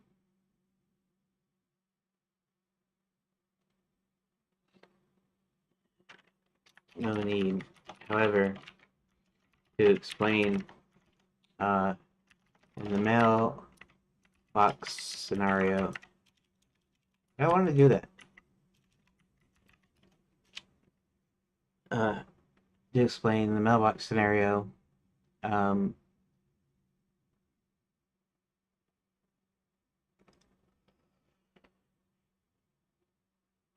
um,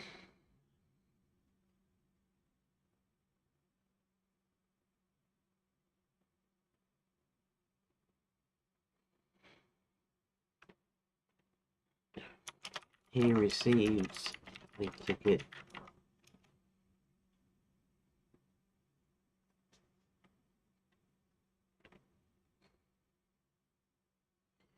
Well, actually,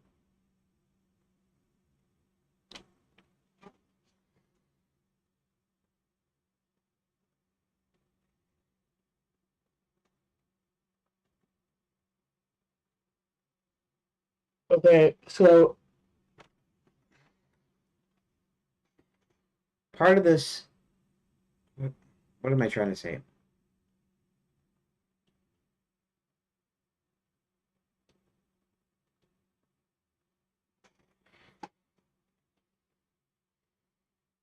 I wouldn't use the scene in the mailbox version.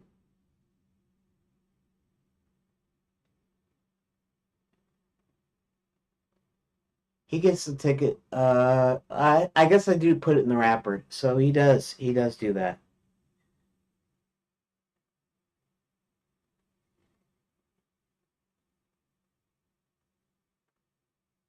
He doesn't pick up anything while he's waiting for the ticket to arrive. In fact, um,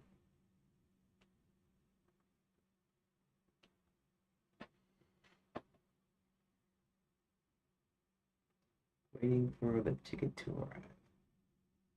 Picks up the bar.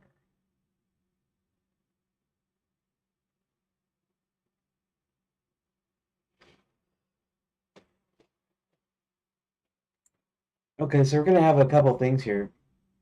Um,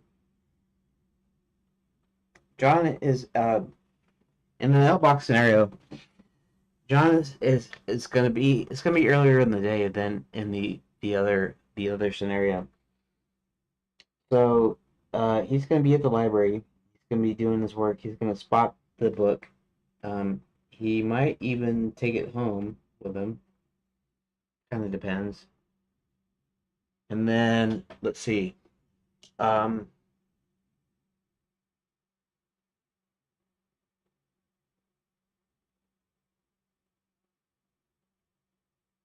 he still picks up the bar. No,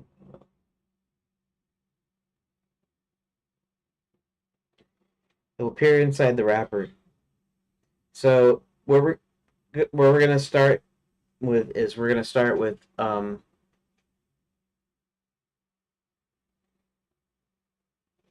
gonna start earlier in the day, and he gets it. He gets his. We're gonna set up this fact that this ritual that he does. He goes and buys a candy bar every day, which kind of seems excessive if you think about it. But we're gonna just say that he does it anyways. Maybe he eats them all the time. Maybe he stores them. Maybe he gives them away. It doesn't really matter.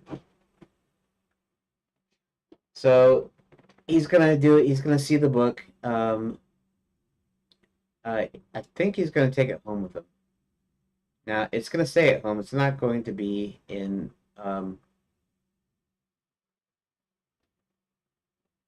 It's not gonna be on his person. So he's gonna see this book. He's gonna go home. He's gonna read it. Maybe. Then the next day he's gonna return back to work, and then his mom asks him about the book and say, "Did you figure out where that book came from?" And then he'll say, since it didn't have any markings or anything, he figured he could take it home for a few days because it seems kind of odd or whatever, unusual. And his mom doesn't mind because she trusts him, and because since it doesn't have any sort of label or sorry, any sort of label or classification, maybe that it's okay if he takes it home if he wants to look at it for a little bit. And let's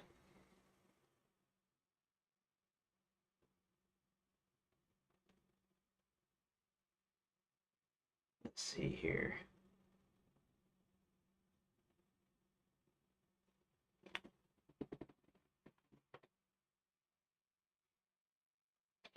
Yeah, so he takes it home, and then the next day he returns back to work, and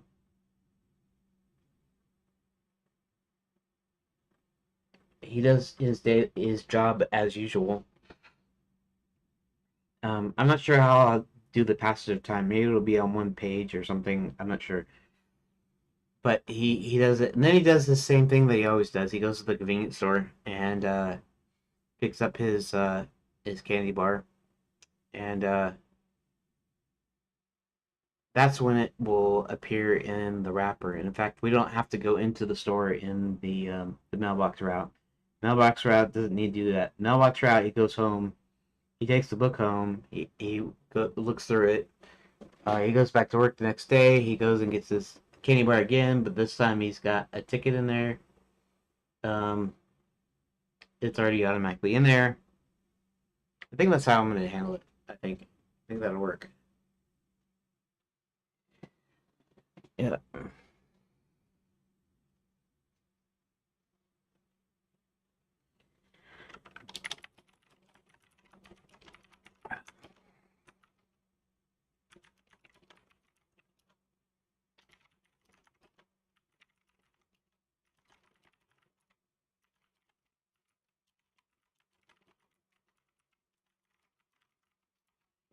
Um,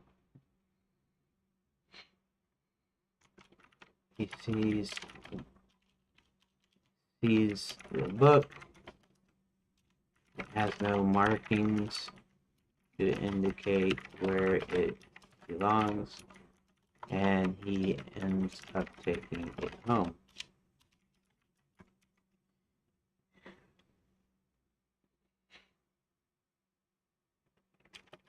The next day, he leaves it at home. Uh, Returns to work, does an average workday, and then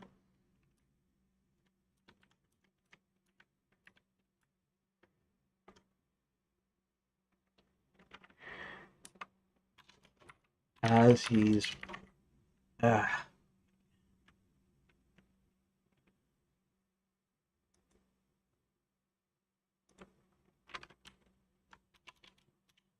sorry, I accidentally hit enter. Um,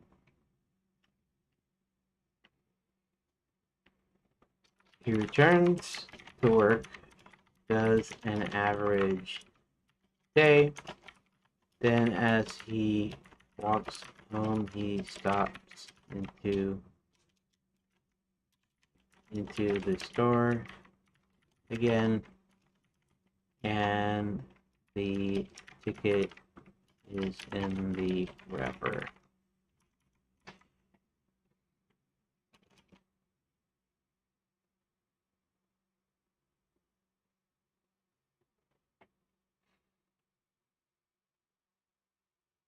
Um, says the magic words, and a portal opens. In the spell cast route,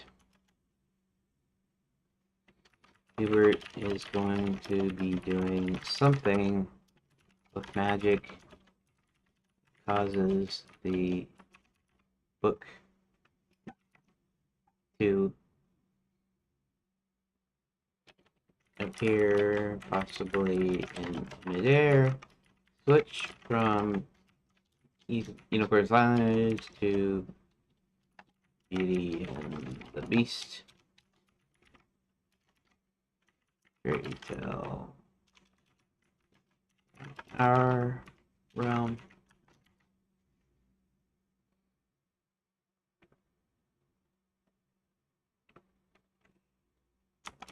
before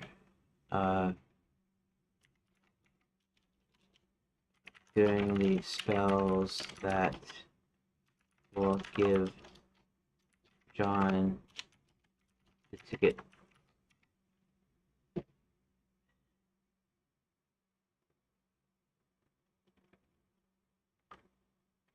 Going to be doing some magic, cause the book to appear possibly midair, switch from USL to being the Beast before doing the spells that will give John the ticket.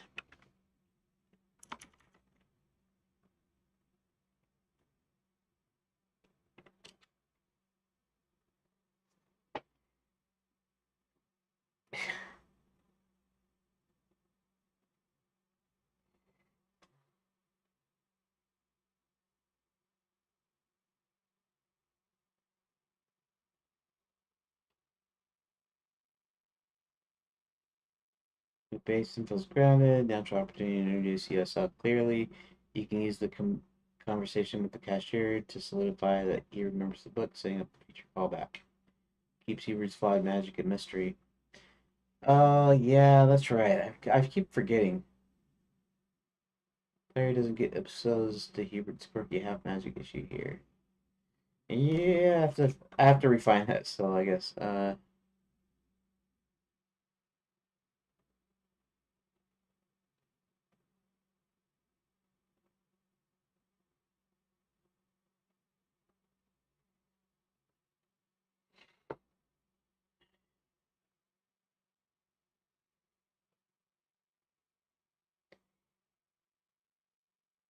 Your plan is solid. Route A.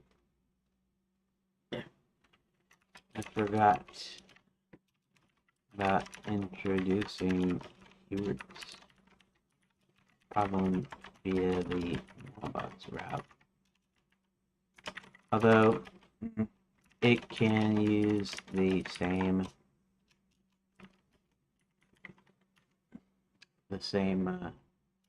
action. He could try pulling a book from his own shelf, but then it screws up, and for a moment you can see the book swap. The book swap can be in both routes.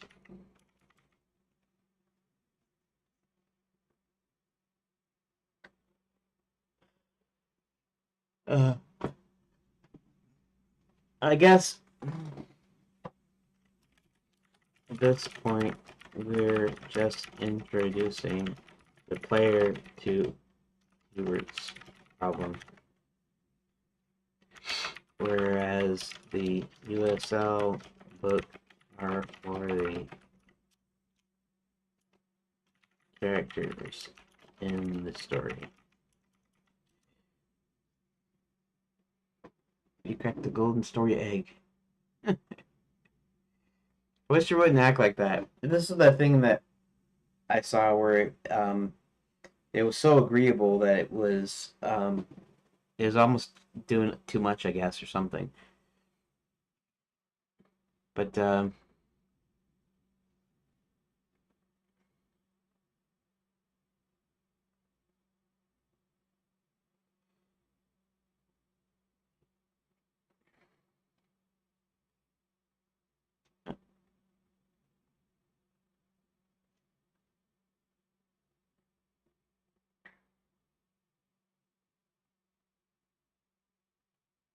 visual gag and foreshadowing.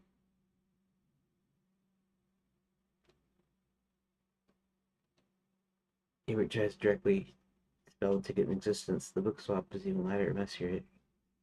Uh, book appears midair, another banished from a shelf. Book swap is more intense, reinforcing Hubert's faulty magic, putting the USL book briefly in John's line of sight.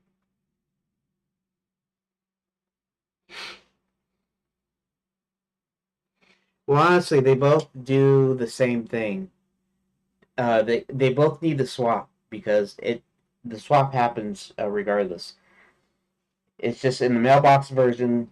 We're taking an earlier point in the day where he looks, where he takes the book home with him so he can study it. In the other one, um, yeah.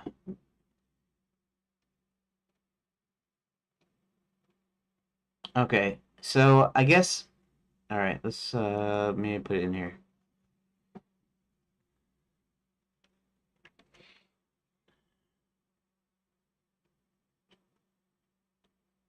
Yeah, he can actually say that too. So book swap happens in both routes. Um,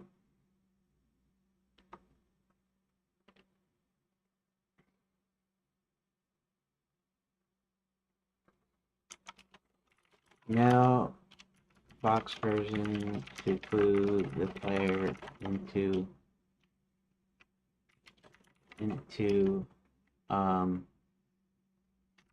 Hubert's problem, and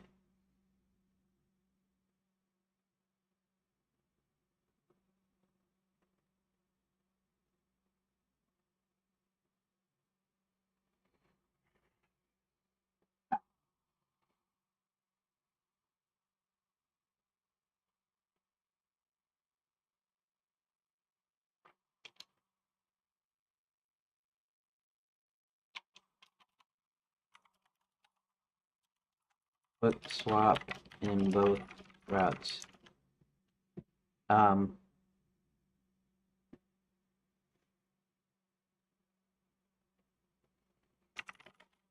Mailbox here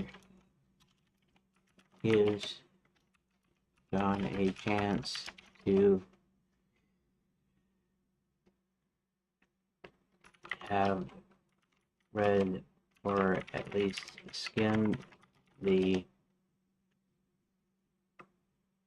um,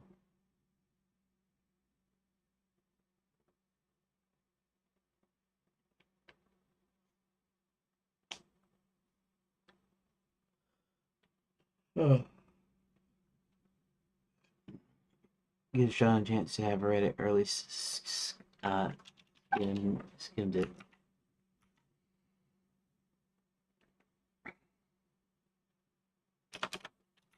The spellcast route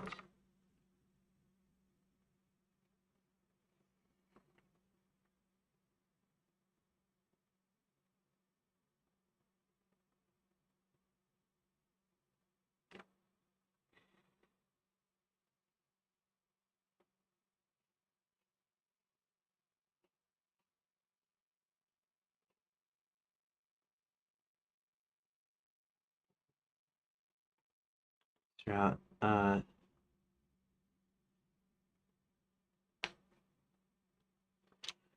don't know what I'm trying to say here. The trade-offs make kind of more sense here, anyways. So because he's having an extra day where he's going, he's taking it home, he's reading up on the Unicorn Sign Language. But when we go into the spellcast choice, the same thing happens, and let's see, how's it going to do that? Oh yeah, all that stuff. In fact, spellcast. Yeah, that's another thing that's still a problem though, and that is all the steps that John needs to take. And if it's easier to do on streaming, what am I saying? Streaming.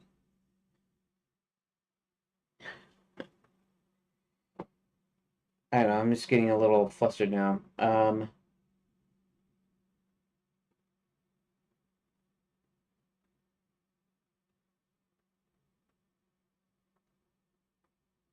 So he can read the book as leisure. Uh, if you're doing the spellcasting route, um, has to be a little puzzle solving here, a little bit.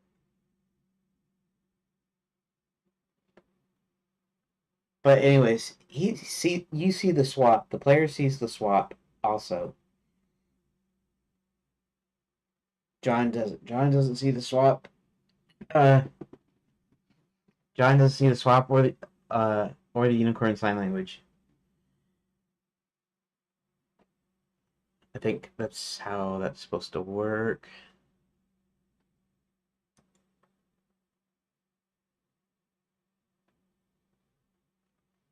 And it's to read, release, skim it. Um,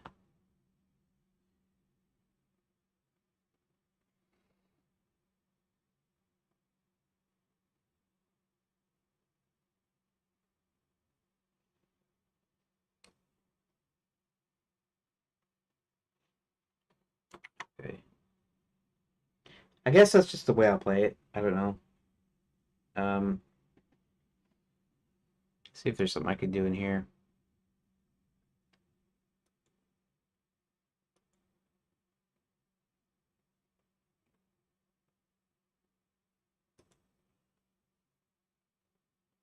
Try to make sure there are no books in the wrong section. Comes across a book entitled Unicorn Sign Language.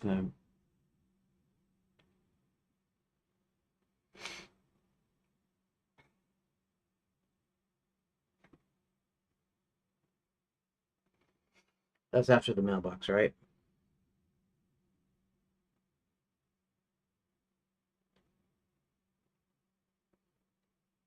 Just looking at the library, trying to make sure they're in the wrong section. Different sign language.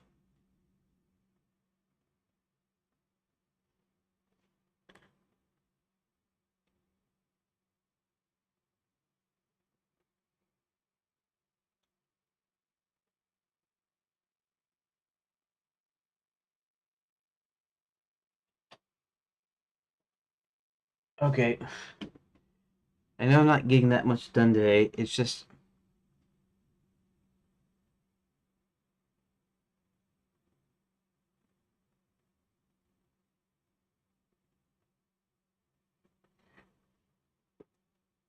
looks around the library to see what section it belongs in. Maybe not. Let's see. What does he do? He wants to take it home with him.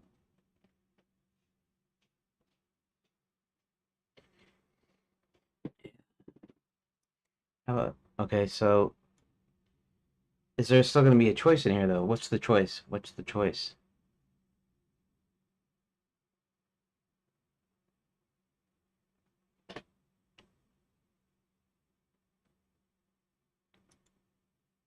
Here, the accelerator ticket. Perhaps puts.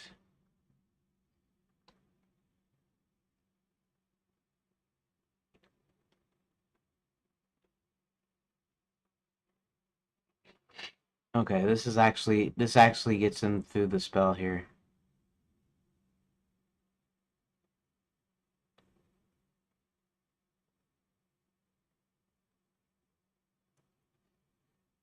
Huh.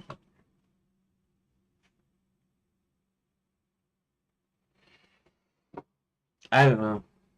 Uh, let me do. Okay, let me just, I guess, switch to. Boy, I'm not gonna have anything done today, am I? Um,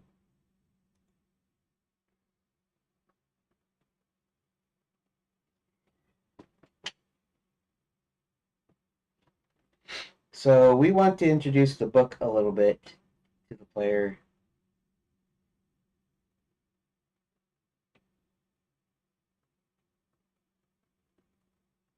Oh, that's right. That's what I was going to do, isn't it?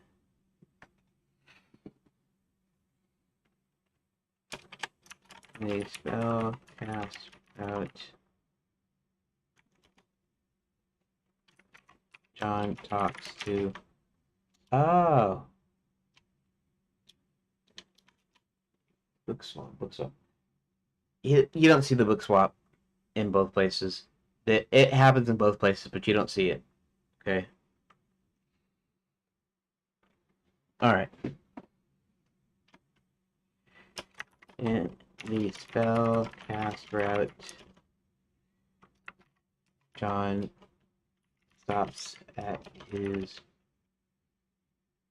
local convenience store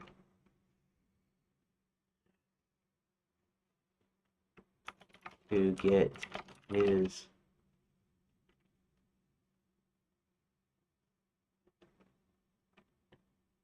candy bar. But he knows the cashier and chats with him and mentions the USL book. There we go.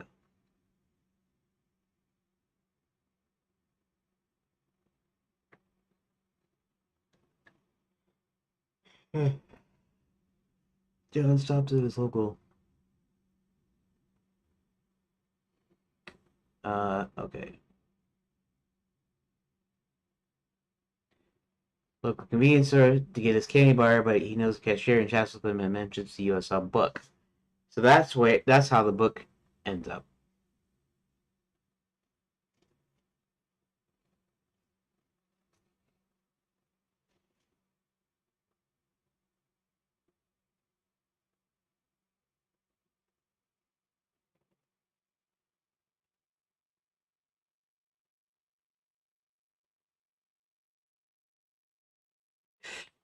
Um, in the mailbox route, he takes the USL book home and learns it. Okay, I'm gonna go ahead and count that as all I'm doing as far as that's concerned. Let's switch back to the script here. And okay, so this I was trying to put these into visual room. Resort doors. Reorder inbound rooms. Rebuild inbound rooms. Clear inbound rooms.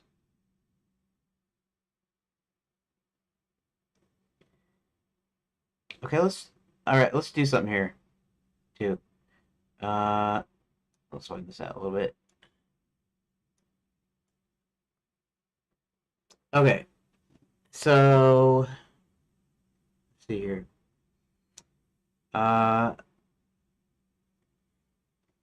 Okay. Check out the 2D like we were looking at, right? Everything looks fine there. Everything is fine there. Okay. Let's go back to script.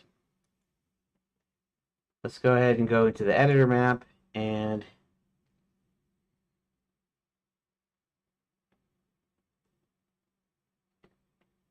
we're gonna do this. We're gonna clear inbound rooms here.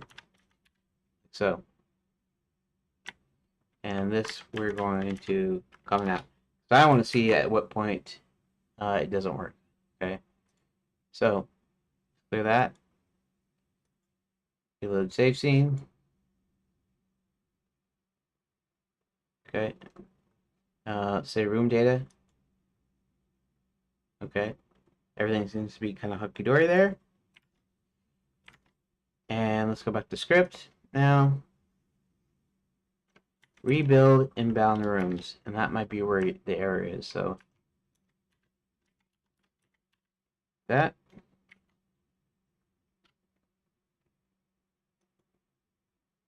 Okay. So let's go ahead and reload save scene. Everything looks cool here. Okay, let's hit the save room data. Does that mess up?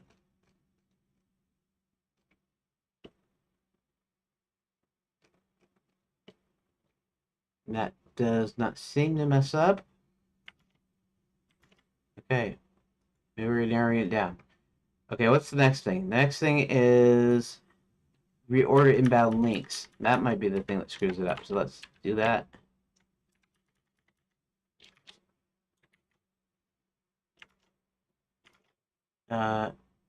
Titty.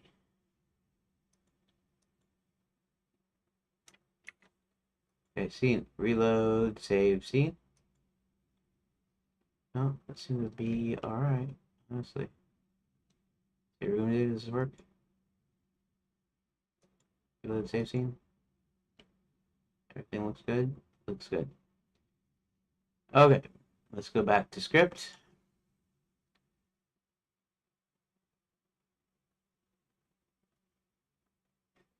This must be the screw up here. So let's go ahead and do this.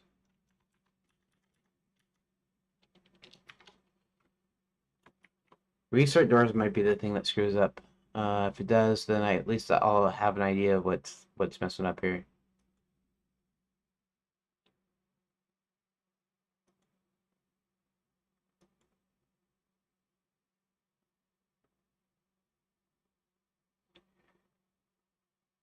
Okay.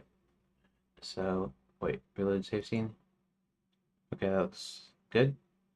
And save room data.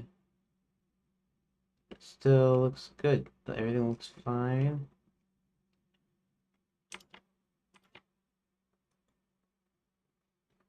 Well, how come that works now and it didn't work before? Let's see something here. Let's check inbound. 5, 3.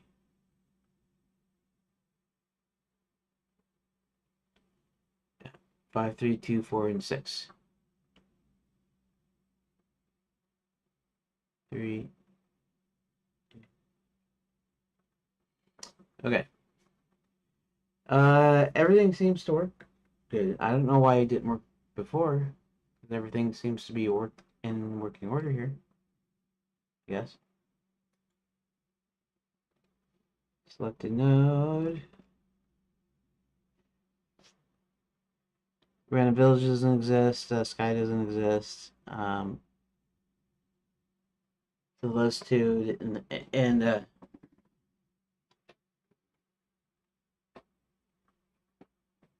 okay, let's do a funky thing here.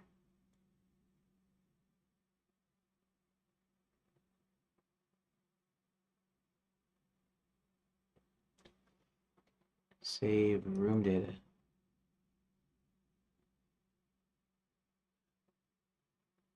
Well, that's interesting. Save scene.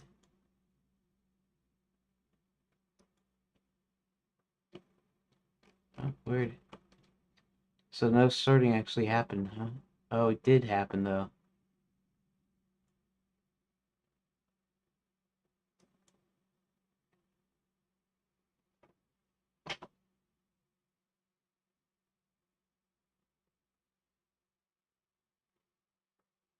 Okay, well, I guess that seems to work then. So,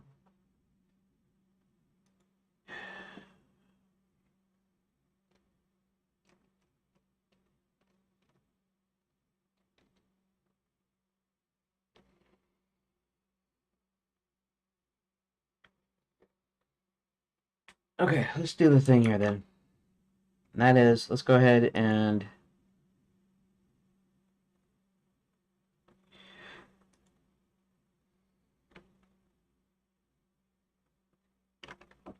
refactor in rooms.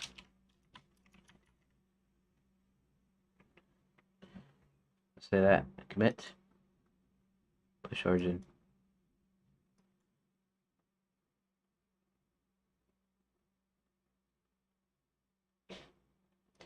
Oh, shoot. Branch. File. Okay, hold on. Let me check something.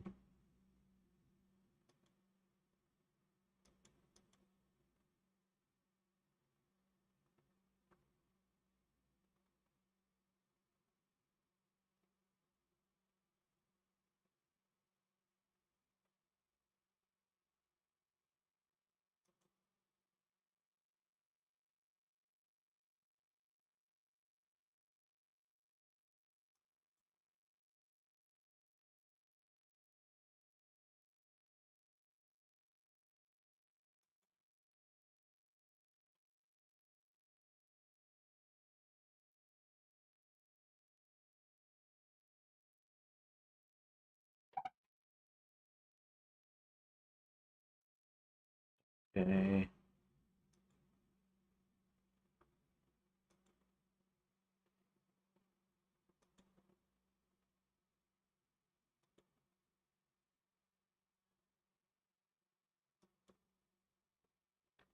Oh, fine.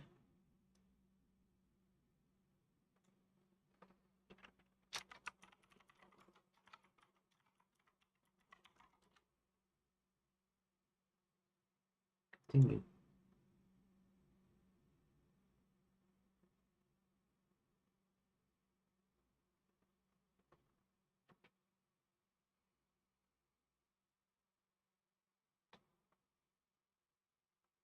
Hmm.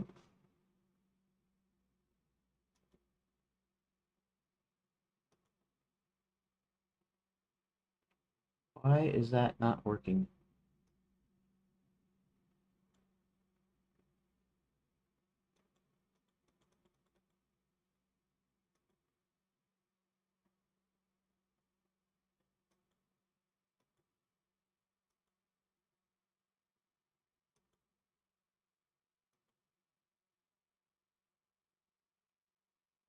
Okay, so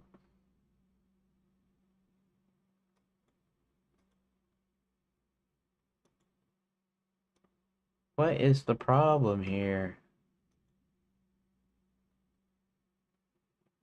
Oh, fine. Where is...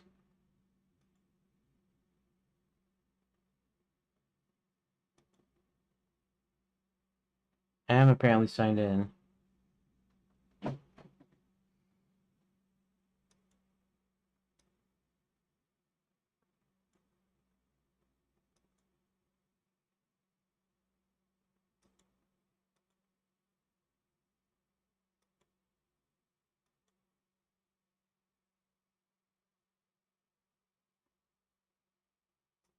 Continue.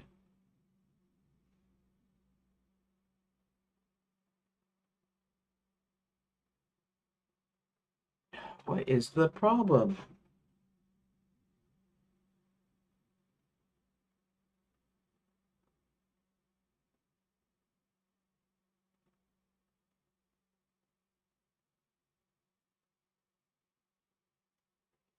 Hmm.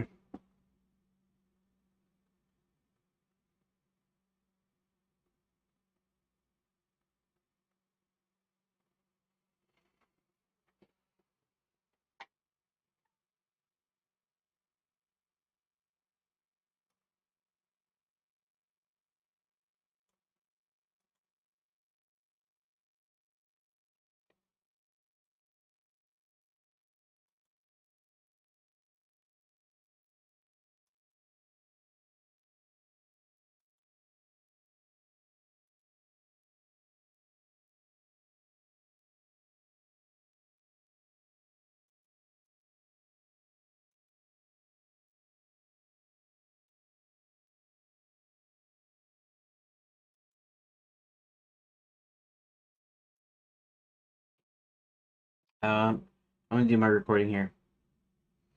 Start recording. Today is Monday, June 2nd, 2025, and today I didn't get a lot done.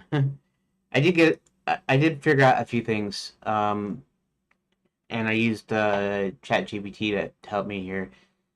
Uh, still trying to come up with the thing between using the mailbox and using the um,